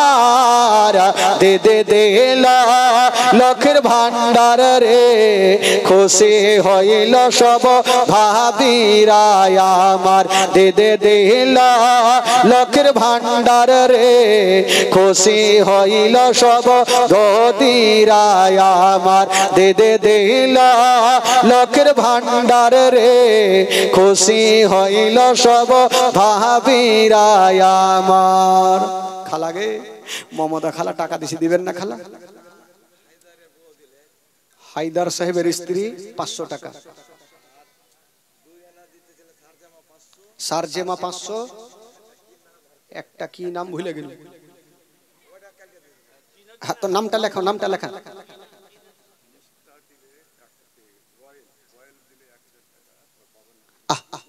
রয়েল ভাই 1000 টাকা দিয়েছেন তার বাবার নামে। আচ্ছা দোয়া করে দিয়েছেন, ওনার বাবা অসুস্থ আছে। তবে নামটা ভুলে গেছে আপনি, সোহানা না কি বলছে? 3টা নাম ওখানে নামটা লেখান। হ্যাঁ 3টা নাম লেখান, 2টা নাম গেলা লেখান আর একটা জানি না বলে লেখান।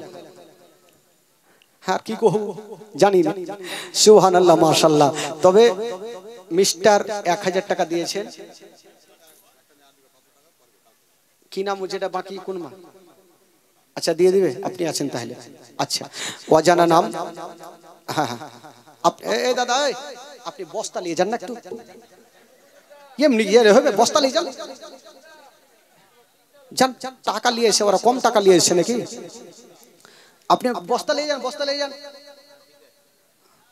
হ্যাঁ কালকে বস্তা, কালকে 2-4 বস্তা এমনি টাকা হয়ে যাবে। জটটি আমার মা বহিনেরা আসছে, সবাই যদি 500 করে টাকা নিয়ে আসে স্টেজ এমনি ভরে যাবে খালা। তবে কালকে সবাই 500 করে নিয়ে আসবেন। কালকে বিড়ির মার্চেন্টকে বলে দিবেন যেন হপ্তা সকাল সকাল দিয়ে দেয়। হ্যাঁ আর ব্যাংকেও লাইন দিয়ে দিবেন যেন টাকা তুলে নিবেন খালা, লক্ষ্মীর ভান্ডার। আর টাকা সবাই নিয়ে আসবেন। বেরাদারান ইসলাম বন্ধুগণ, বাবাজি আমার ভাইরা, তবে মিস্টারের বাবা অসুস্থ আছে, উনি 1000 টাকা দিয়েছেন। একটু দোয়া করবে বলেছেন। 500 করে টাকা আমার 5-7 জন দিয়েছেন। তবে বলছিলাম 1000 করে টাকা 3টা হলেও ভাই 5 ওয়াক্ত নামাজ 5টা হবে না ভাই? 5 জন হবে না, আর 2টা কেউ হবে না? 1000 করে টাকা 2টা কোনো বাবা হবে না? একটু মহব্বতে ভালোবাসাতে 2 জন কোনো খোদার বান্দা নাই যে 1000 করে টাকা যখন 3টা হয়ে গেছে তো আর আমরা 2 জন পুরিয়েই দিলাম। খালাগে 2 মাসের টাকা দিয়ে দেন তো খালা, একজন 1000 টাকা কোনো মা আছেন? একটা কোনো মা যদি পারেন 1000 টাকা, সালাহার 500 টাকা, সালাহার দিবে 500 টাকা কালকে। সুবহানাল্লাহ। আর মালাহার কেউ নাই? ঝাইটন বিবি কেউ নাই? ভাই ও ভাই তাড়াতাড়ি দাদিকে খালাগে বুবুকে কহিন তাহলে তো দিবে সবাই। আচ্ছা নাম বলতে নিষেধ করেছেন, 500 টাকা দান করেছেন। আল্লাহ পাক তার দানকে কবুল করুন, মনের বাসনাকে আল্লাহ পূর্ণ করুন। বেরাদারান ইসলাম বন্ধুগণ বাবাজি, তবে আজকে যা দিয়েছেন দিয়েছেন, শুধুমাত্র 2টা খোদার বান্দার কাছে নিব ভাই, তারপরে জীবনীটা আগাবো। 2টা কেউ হবে না ভাই? 1000 করে টাকা দিতে পারবেন না? 2 জন বাবা নেই? একটু মনকে চাঙ্গা করুন ভাই। 2টা খোদার বান্দা, শুধু 1000 টাকা, 1000 করে টাকা। 2টা কোনো খোদার বান্দা পারেন যে কালকের জন্য আমি 2000 টাকা, বাবা গো 1000 করে টাকা 2টা ভাই আমার যদি পারেন তবে কালকে দিয়েন ভাই, আজকে লাগবে না, কালকে দেবেন ইনশাআল্লাহুল আজিজ। কালকে শুরুতেই কালেকশন আপনারা দিয়েন। আজকে জীবনী হবে ভাই, কালকে তো বুঝতে পারছেন হাফ জীবনী আর হাফ কালেকশন হবে। তবে বলছিলাম বাবা গো আজকে আপনারা মন খুলে প্রাণ খুলে মা বোনদেরকে বলবো যে আপনারা আজকে যা দিচ্ছেন দেন খালা। কালকে যারা আসবেন টাকা নিয়ে আসবেন খালা, কেউ খালি হাতে আসবেন না, কেউ খালি হাতে আসবেন না। টাকা না পারলে ধার নিয়ে আসবেন। নাম বলতে নিষেধ করেছে। আর 1000 টাকা, সুবহানাল্লাহ। তবে 4টা হয়ে গেল ভাই, 4টা হয়ে গেল, আর একটাই থাকলো। আর একটা হবে না কি? জাফরুর বউ, জাফরু সাহেবের বউ, খালি বউ লিখে দিলে হয়ে গেল। কার বউ এটা লিখতে হবে না, হ্যাঁ লিখে দিলে হয়ে গেল, মানে কালকে তো দিতেই হবে। সুবহানাল্লাহ মাশাআল্লাহ। তবে 4টা হলো ভাই, আর একটা কেউ হবে না? আর একজন কেউ নেই? আর একজন কোন ভাই? ওদিকে আমার মা বহিনেরা বসে আছে ওই টোলাই, আর ভাই বাবাজিরা তো আছে ওইদিকে চায়ের দোকানে মিষ্টির দোকানে। যদি ভাই আপনারা পারেন তো 1000 টাকা আপনারা দিয়ে যান। খালাগে মাগে সোনাগে বুবুগে কই জাগে, আপনাদের মধ্যে একটা কেউ হবে না খালা 1000? একটা যদি পারেন মা কালকে দিয়েন গে খালাগে, একটু কষ্ট করে দিয়েন, বিড়ি বাইন্ধে দিয়েন খালা। কোন মা যদি পারেন মাত্র 1000 টাকা মাগো, তাহলে 5 জন হয়ে যাবে ইনশাআল্লাহুল আজিজ। আর টাকা চাইবো না, 5 জন শুধু। আর একটা কোন খোদার বান্দা যাকে বন্ধুগণ বাবাজি হবে না, আমি বুঝে গেছি আর হবে না। তবে জানি না যদি দিতে পারেন ময়ে দয়ে লাগে তো দিয়ে চলে এসে মনে হয়। কি না রাক্কি? বেটা ছেলে না বেটি ছেলে? রাক্কি, রাকিমউদ্দিন কহে, নাম গেলা ভালো করে কহে। রাকিমউদ্দিন কহে, রাক্কি রাক্কি কইছে। নিজের বাপের নামে 1000 টাকা দিয়েছেন। সুবহানাল্লাহ। তাহলে মোটামুটি 5টা হয়ে গেল। বেরাদারান ইসলাম, যদি ময়া দয়া লাগে 6টা পুরে এলে আরো ভালো, আর লিব না ভাই, না হলে ফের মুশকিল আছে। বেরাদারান ইসলাম বন্ধুগণ বাবাজি, তবে ওইরকম হয়, কারণ একটা বাদশা যখন মারা যাচ্ছে তো আর 4টা বেটাকে ডেকে বলছে, এই বেটা শুন, আমি যখন মারা যাব আমার জানাজার নামাজ ওই পড়াবে যার নামাজ জিন্দেগিতে কাজা হয়নি। এ কথা বলে বাদশা মারা গেল। আর 4টা বেটা ভাবলো চল পীর সাহেবের কাছে চল, গেল ওয়ারো নামাজ কাজা, মুফতি সাহেবের কাছে গেল ওয়ারো নামাজ কাজা। যত সারা দিন ঘুরলো ভাই, চাপ্পাল ছিঁড়া গেল, ইমাম পাই না। এমন কোন লোক নেই যে ওর নামাজ কাজা নেই। তো কানছে আর রাস্তা ধরে চলে আসছে। একটা লোক মাঠে হাল বাহিতে ছিল, নেংটি কইছে। নেংটি কইছে বুঝতে পারলেন? কি কইছে আপনাদের ভাষায়? পাট্টা কইছে।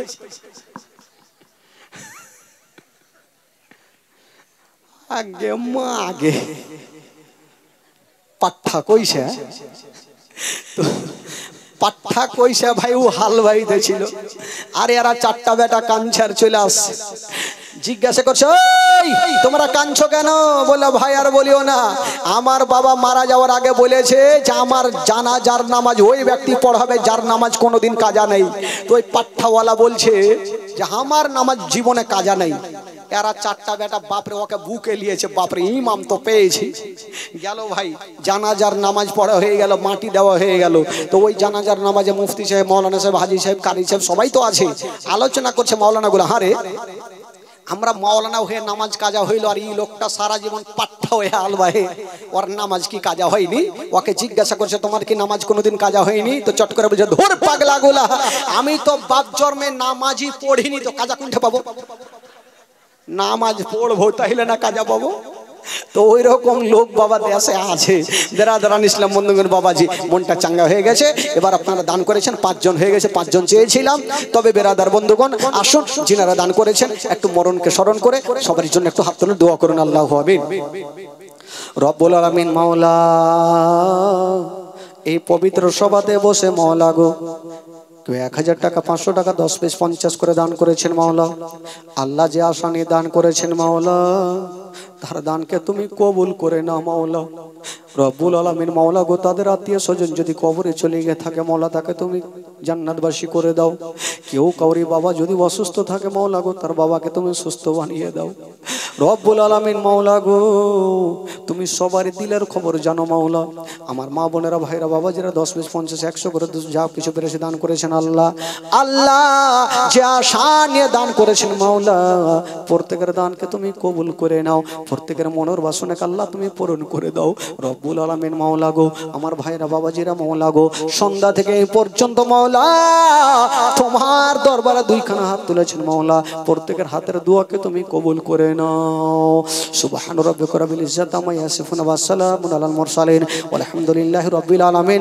আমিন আমিন আমিন। বাহাকে লা ইলাহা ইল্লাল্লাহ মুহাম্মাদুর রাসূলুল্লাহ। আম্মা সাল্লি আলা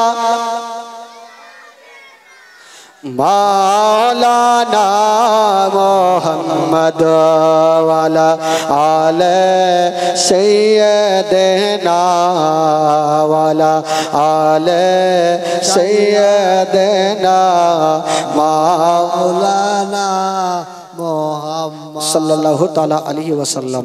বাবা গো, এবার আসুন একটা দুঃখের বয়ান শুনুন, কলেজাখানা ফেটে যাবে মা। 63 বছর জিন্দেগিতে এই ঘটনাটা, এই আমার নবী সবচাইতে বেশি কষ্ট পেয়েছেন। আমার নবী পাক বিবিকে হারায়া মনটা ভালো নাই। চিন্তা করছেন, আল্লাহ আমি আর মক্কা নগরে থাকবো না, কোথায় যাবেন? আমার নবী ভাবছেন, আল্লাহ গো আমি অন্য কোনো জায়গাতে যাব আর ইসলামের দাওয়াত দেব, আমি ইসলাম প্রচার করব। আমার নবী কেমন ছিলেন বাবা? ইসলামের জন্য আমার নবী খেয়ে না খেয়ে, পেটে দানা নাই, পানি নাই, ওই অবস্থায় আমার নবী বের হচ্ছেন। একজন সাহাবীকে ডাকলেন, যার নাম ছিল হযরতে যায়েদ রাদিয়াল্লাহু তাআলা আনহু। বলছেন, যায়েদ চলো, আমার সঙ্গে তুমি চলো। যায়েদ বলছেন, ইয়া রাসূলুল্লাহ আপনি কোথায় যাবেন নবী গো? বলছেন, যায়েদ রে চলো, আমি আর মক্কা নগরে ইসলাম প্রচার করব না, চলো আমি মক্কা থেকে দূরে যাব একটা গ্রামে, যে গ্রামের নাম হলো তাইফ শহর। বাবা গো, আমার নবী যায়েদকে সাথে করে নিয়ে তাইফ নগরে পৌঁছে গেল। যেমনই পৌঁছে গেছেন মা, যেমন যেতে নাই বাবা গো, ওই তাইফ শহরে যেমনই যাওয়া, আমার নবী বলছেন, যায়েদ রে আমি বাড়ি বাড়ি যাব না, আমি বাড়ি বাড়ি গিয়া যদি ইসলামের দাওয়াত দিই তবে গোটা গ্রাম ঘোরা যাবে না। বলছে জায়েদ রে এক কাজ করো। বলছেন নবী গো কোথায় যাবেন?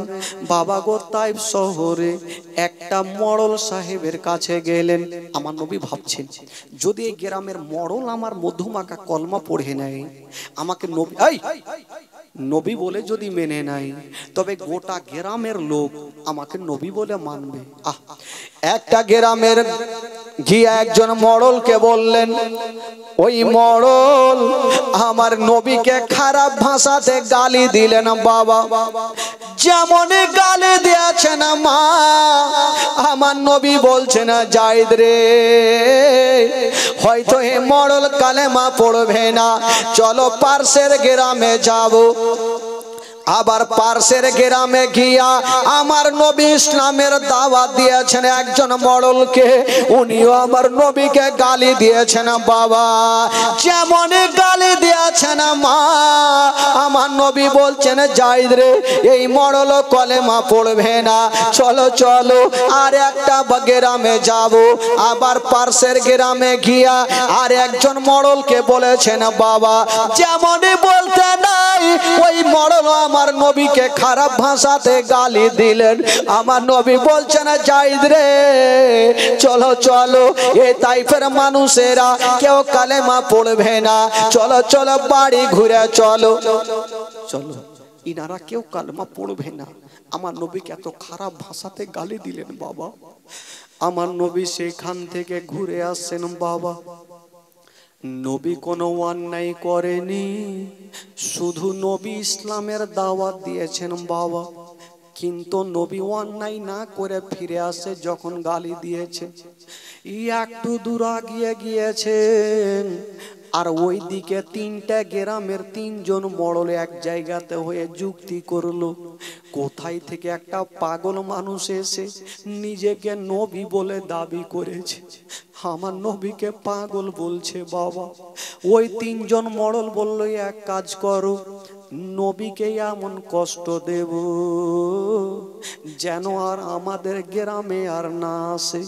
ওই তিনজন মড়ল রাস্তা ধরে চলে যাচ্ছেন নবীকে মারার জন্য। বাবা সামনে দেখছেন কিছু ছোট ছোট বাচ্চারা খেলাধুলা করতেছিল।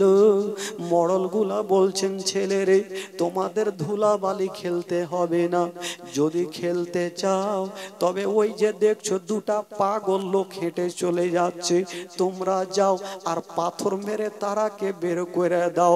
তবে তিনজন মড়ল আর একটা কথা শিখাচ্ছে, শোনো, যখন তোমরা পাথর মারবে যদি নবী ব্যথাতে বসে যায় তখন তোমরা পাথর মারিও না, আবার নবী দাঁড় হবে তখন তোমরা পাথর মারবে। বাচ্চা বাচ্চা ছেলেরা নবীকে চিনে না জানে না। বাবা গো এক মুষ্টি ধুলা হাতে নিয়েছে আর ছুটতে আরম্ভ করেছে। নবী অন্যায় করেনি বাবা গো। জায়েদের হাতখানা ধরে নবী চলে যাচ্ছে মক্কার দিকে, আর বাচ্চা বাচ্চা ছেলেরা বাবা দৌড় দিয়ে আমার নবীর সামনে হয়ে গেল। যেমন সামনে হয়েছে বাবা গো, যেমন সামনে হয়েছে এক মুঠি ধুলা নিয়া আমার নবীর চোখে মুখে চালিয়ে দিল।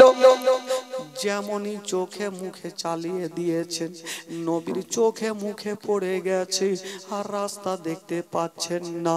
আর বাচ্চা বাচ্চা ছেলেরা যত পাথর পড়েছিল রে বাবা, ওই পাথরগুলা নিয়ে মারতে লাগলো। এত পাথর মারে আমার নবীর হাতে লাগে, পায়ে লাগে, পেটে লাগে, হাতে মাথায় লাগে, সমস্ত চেহারা যেন রক্তাক্ত হয়ে গেল। হযরতে জায়েদ বলছে, ওরে ছেলেরা তোমরা নবীকে পাথর মারিও না রে, কারণ নবীর মা নাই বাবা নাই। কদিন আগে নবী নিজের বিবিকে হারিয়েছে, নবীর মনটা ভালো নেই, তোমরা নবীকে পাথর মারিও না। ওরে ওরে ছেলেরা শোনো, যদি তোমরা পাথর মারতে চাও তবে আমার সিনাতে পাথর মারো, কিন্তু নবীকে মারিও না। বাবা গো, যত নবীকে পাথর পাথর লাগার জন্য আসে। জাইদ নিজের সিনাতে থামছে, বাবা এত পাথর লেগেছে, কটা পাথরকে থামবে রে বাবা? সিনাতে লাগে, মাথায় লাগে, কপালে লাগে। জাইদের সিনাখানা ছেদা ছেদা হয়ে গেল। জাহিদ আমার নবীকে বুকে নিয়া বাবা গো বুকখান পেতে দিয়েছেন আর বলছেন, ছেলেরা তোমরা নিজের মনের আশা পূর্ণ করো, তোমরা নবীকে মারিও না। বাবা গো, জাইদ আমার নবীকে আড় করিয়ে রেখেছে। যত পাথরগুলো আসে জাইদ নিজের সিনাতে থামে। বাবা গো, পাথর লেগে লেগে জাইদার মুখে কথা বলতে পারে না। এত পাথর মারে, যেমন বৃষ্টি বর্ষণ হয় সেই মতো পাথর বর্ষণ হচ্ছে রে বাবা। এক দুরাচার একখানা লম্বা শক্ত পাথর চালিয়ে দিয়েছে। যেমনই পাথর চালিয়ে দিয়েছে, ওই পাথরখানা গিয়ে লাগবি তো লাগ, আমার নবীর হাতে লাগলো না, মাথায় লাগলো না, পেটে লাগলো না। ওই পাথরখানা গিয়ে আমার নবীর পায়ের গিরহাতে ঢুকে গেল। যেমনই ঢুকে গেছে পাথরখানা বাবা, যেমনই ঢুকে থেকে গেছে, পাথরখানা বেরিয়ে আসেনি। এত শক্ত পাথর, লম্বা পাথর বেরিয়ে আসেনি। আমার নবী দাঁড়িয়ে থাকতে পারলেন না, চোখের গোড়া অন্ধকার হয়ে গেল, তারা ছিটকে গেল। আল্লাহ গো, কে আমার পায়ে পাথর মেরেছে? জাইদ রামের চলতে পারি না, এই একটা গাছের তলাতে বসে গেল। যেমনই বসে গেছে মা, ওই দিক থেকে বাবা গো বাচ্চা ছেলেরা পাথর মারা বন্ধ করে দিল। তারা বলেছিল নবী যদি বসে যায় তখন তোমরা পাথর মারিও না। ওই বাচ্চা ছেলেরা নবীকে বসতেও দিল না, হাত ধরিয়ে নবীকে দাঁড় করিয়ে দিল। নবী আবার চলতে লেগেছে। যেমনই নবী চলছে, আবার দুশ্মনেরা পাথর মারতে লেগেছে। ওই দিকে বাবা গো যতক্ষণ পর্যন্ত ওই তাইফ দেশ থেকে বাইর না হয়েছিল, ওই কাফেরেরা পাথর মারতে ছিল। তাইফ নগর থেকে বেরিয়ে গেল, আমার নবী একটা গাছের তলাতে বসে গেছে। ওরে জাইদ রে, এই যে আমার পায়ে পাথরখানা লেগে আছে, তুমি আমার পাথরখানাকে বার করে দাও। হাজরাতে জাইদ যেমনই পাথরখানা ধরে টান দিতে যাবে, আমার নবী ব্যথা পাচ্ছে, মা বলে কেঁদে গেল। জাইদ পাথরখানা ছেড়ে দিল। যদি জোরে টান দিই তবে নবী কষ্ট পাবে, আমি সব সহ্য করব। নবী কষ্ট পাবে, আমি সহ্য করব না। পাথর ছেড়ে দিচ্ছে। আমার নবী বলছে, জাইদ রে ময়ে করো না, তাড়াতাড়ি পাথরখানা বের করো। বাবা গো, যেমনই পাথরখানা ধরে টান দিয়েছে, একটা মুরগির গলা কাটলে যেমন রক্তর ফোয়ারা বের হয়, পায়ের গিরা দিয়ে বাবা গো রক্তর ফোয়ারা বের হতে লাগলো। আমার নবী সহিতে পারে না, চোখ দিয়া পানি ঝরঝর করে কাঁদছে, বলছে জাইদ রে আমি আর সহ্য করতে পারি না, আমি আর থাকতে পারি না। হযরতে জাইদ হাতখানা রেখেছে কাটা জায়গাতে, আল্লাহ রক্তটা বন্ধ হয়ে যাবে। যেমনই হাতখানা রেখেছেন বাবা, 5 মিনিট পর যখনই হাত টানছেন দেখছেন গল গল করে রক্ত ঝরছে। বাবা গো, রক্ত বন্ধ হয় না। হযরতে জাহিদ আবার হাতখানা দিচ্ছে না। বাবা গো, বেশ কিছুক্ষণ পরে রক্তটা বন্ধ হয়ে গেল। যেমনই বন্ধ গেল, আমার নবী বলছেন, জাইদ রে আর চলতে পারি না। বলছেন নবী গো চলুন এবার বাড়ি চলুন। আমার নবী বলছেন, জাহিদ রে এখন যদি আমি বাড়ি যাই, আমার মা নেই, বাবা নেই, আমার বিবি খাদিজা নেই, কে আমার সেবা করবে, কে আমাকে জড়িয়ে ধরবে? ওরে জাহিদ রে, আরো আমি যাব না। এখন যদি বাড়ি যাই তবে আজ কি বলে, ওইদিকে আবু জেহেলের দল বলেরা বলবে নবী কোথায় ইসলাম প্রচার করতে গিয়া কোথায় মার খেয়ে আসলো, লহুলাহান হয়ে এসেছে, তারপরও ঠাট্টা করবে। তবে নবী গো কোথায় যাবেন? বলছে চলো চলো ওই জঙ্গলে যাব, আর জঙ্গলে গিয়া আল্লাহর ইবাদত করব। বাবা গো আমার নবী সাজদাতে পড়ে গেছেন আর কে একজন সালাম জানিয়ে দিলেন আসসালাতু আসসালামু আলাইকা ইয়া রাসূলুল্লাহ আসসালাতু আসসালামু আলাইকা ইয়া হাবিবাল্লাহ নবী বলছেন কে আছো গো আমাকে সালাম কে করো বলছেন ইয়া রাসূলুল্লাহ আমি আপনার কষ্ট দেখে থাকতে পারলাম না বলে তুমি কে বলছে নবী গো আমি হলাম হাওয়ার ফারিস্তা ইয়া রাসূলুল্লাহ একবার আমাকে অনুমতি করে দেন এমন জোরে হাওয়া বইয়ে দেব গোটা তাইফের বাড়ি ঘরকে উল্টে পাল্টে রেখে দেব কাউকে বাঁচতে দেব না আমার নবী বলল বসে যাও বসে গেলেন আর একজন সালাম করলেন তুমি কে বলছেন নবী গো আমি হলাম আগুনের ফারিস্তা আপনার কষ্ট দেখে থাকতে পারলাম না ছুটে চলে আসলাম একবার অনুমতি করে দেন ওই তাইফের বাড়ি ঘরকে জ্বলিয়ে শেষ করে দেব কাউকে বাঁচতে দেব না আমার নবী বলছেন না বসে যাও বসে গেলেন আর একজন সালাম করলেন তুমি কে বলছেন নবী গো আমি হলাম পানির ফারিস্তা একবার অনুমতি দিয়ে দেন দুনিয়ার পানিগুলা ওই তাইফের উপরে বহাইয়া দিয়া গোটা তাইফকে বন্যা করে দেব কাউকে বাঁচিয়ে রাখবো না আমার নবী বলছে বসে যাও আর একজন ফারিস্তা সালাম করলেন বলছে তুমি কে বলছেন নবী গো আমি হলাম হাওয়ার ফারিস্তা একবার অনুমতি দিয়ে দেন এমন করে ঝড় বইয়ে দেব গোটা তাইফের বাড়ি ঘরকে আমি উল্টে পাল্টে রেখে দেব কাউকে বাঁচতে দেব না আমার নবী বলছেন না বসে যাও ওরে ফারিস্তারা বসে যাও আমরা তাদের জন্য ক্ষতি করব না কি করবেন নবী গো বলছে শোনো শোনো আমাকে যারা পাথর মেরেছে চলো চলো তাদের জন্য আল্লাহর কাছে একটু রহমতের দোয়া করব ফারিস্তারা বলছে না ইয়া রাসূলুল্লাহ আপনাকে পাথর মেরেছে তার জন্য রহমতের দোয়া কেমন করে করবেন আমার নবী বলছেন ওরে ফারিস্তারা আমাকে তারা চিনতে পারেনি বলি আমাকে পাথর মেরেছে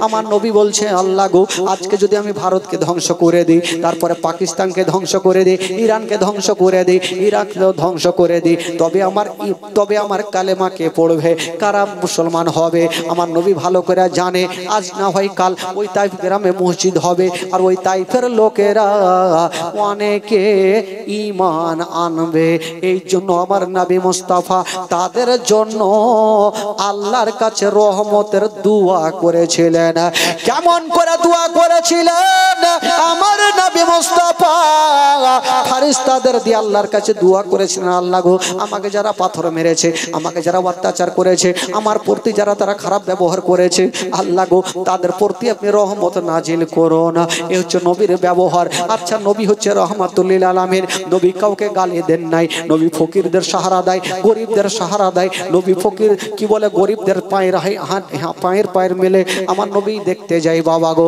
ওই নবী মুস্তাফাকে ভুলবেন কি করে বাবা গো আমার নবী মুস্তাফা ইসলামের জন্য কত অসম্মানিত হয়েছিলেন কত মার খেয়েছিলেন বাবা ইন্নাদ্দিনা ইনদাল্লাহি ইসলাম ইসলাম ধর্ম হলো মহান ধর্ম এই ধর্ম প্রচার করতে গিয়া আমার নবী মুস্তাফা কত মার খেয়েছিলেন বাবা তবুও নবী আমার ইসলাম প্রচার করা ছাড়েননি আল্লাহ আম্মা সাল্লি আলা সাইয়্যিদিনা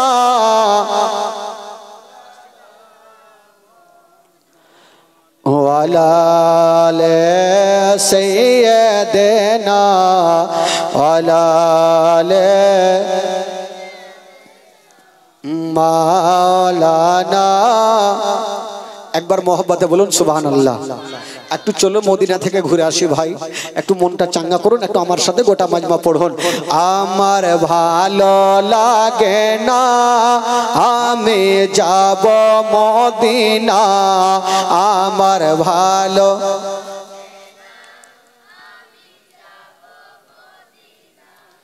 ঢেকি বানো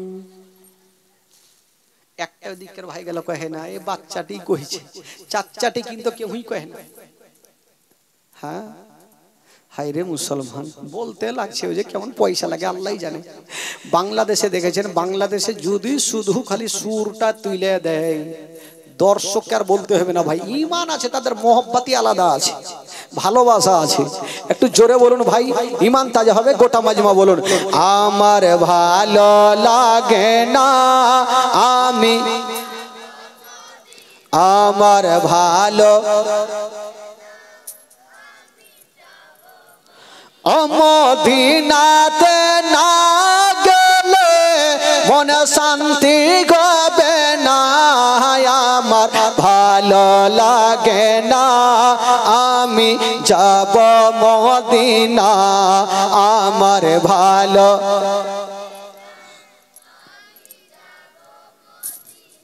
তোরাও শুইছে না রে ওরা তো এমনি শুইতেই গেছে তোরাও শুইছে মনে হচ্ছে শক্তি নাই যদি ফের বলা হইতো গান কহ টুনির মা তখন ফের মুখ বারুদের মতন চলবে হায় রে মুসলমান কত বলবো ভাই কত শিখাবো কত বলবো আমার মা বহিনেরা যদি জোরে বলতে হতো গ্যারাই শুরু করে দিত হ্যাঁ কিন্তু আর কহে না ভাই জোরে বলুন আমার ভালো লাগে না আমি মদিনাতে না গেলে মনে শান্তি হবে না আমার ভালো লাগে না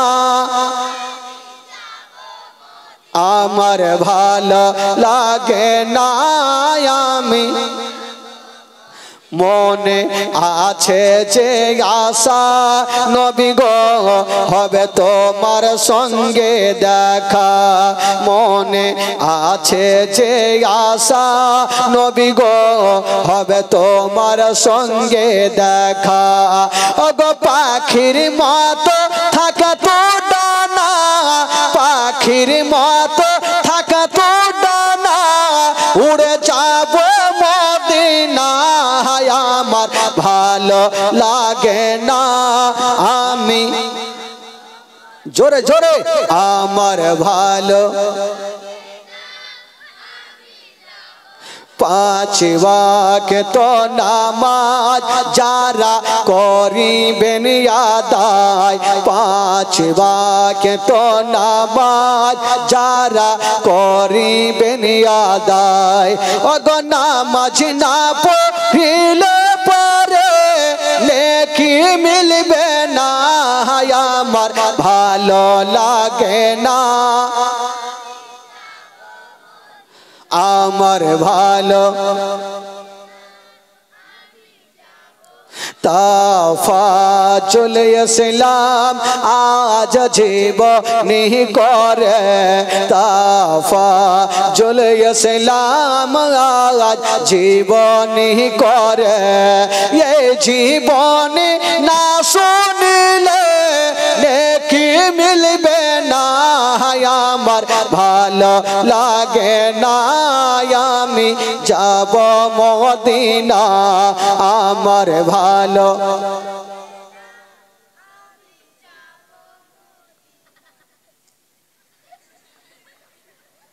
বাপের কালাই এরকম গেরাম আমি পাইনি হ্যাঁ নতুন পাইলাম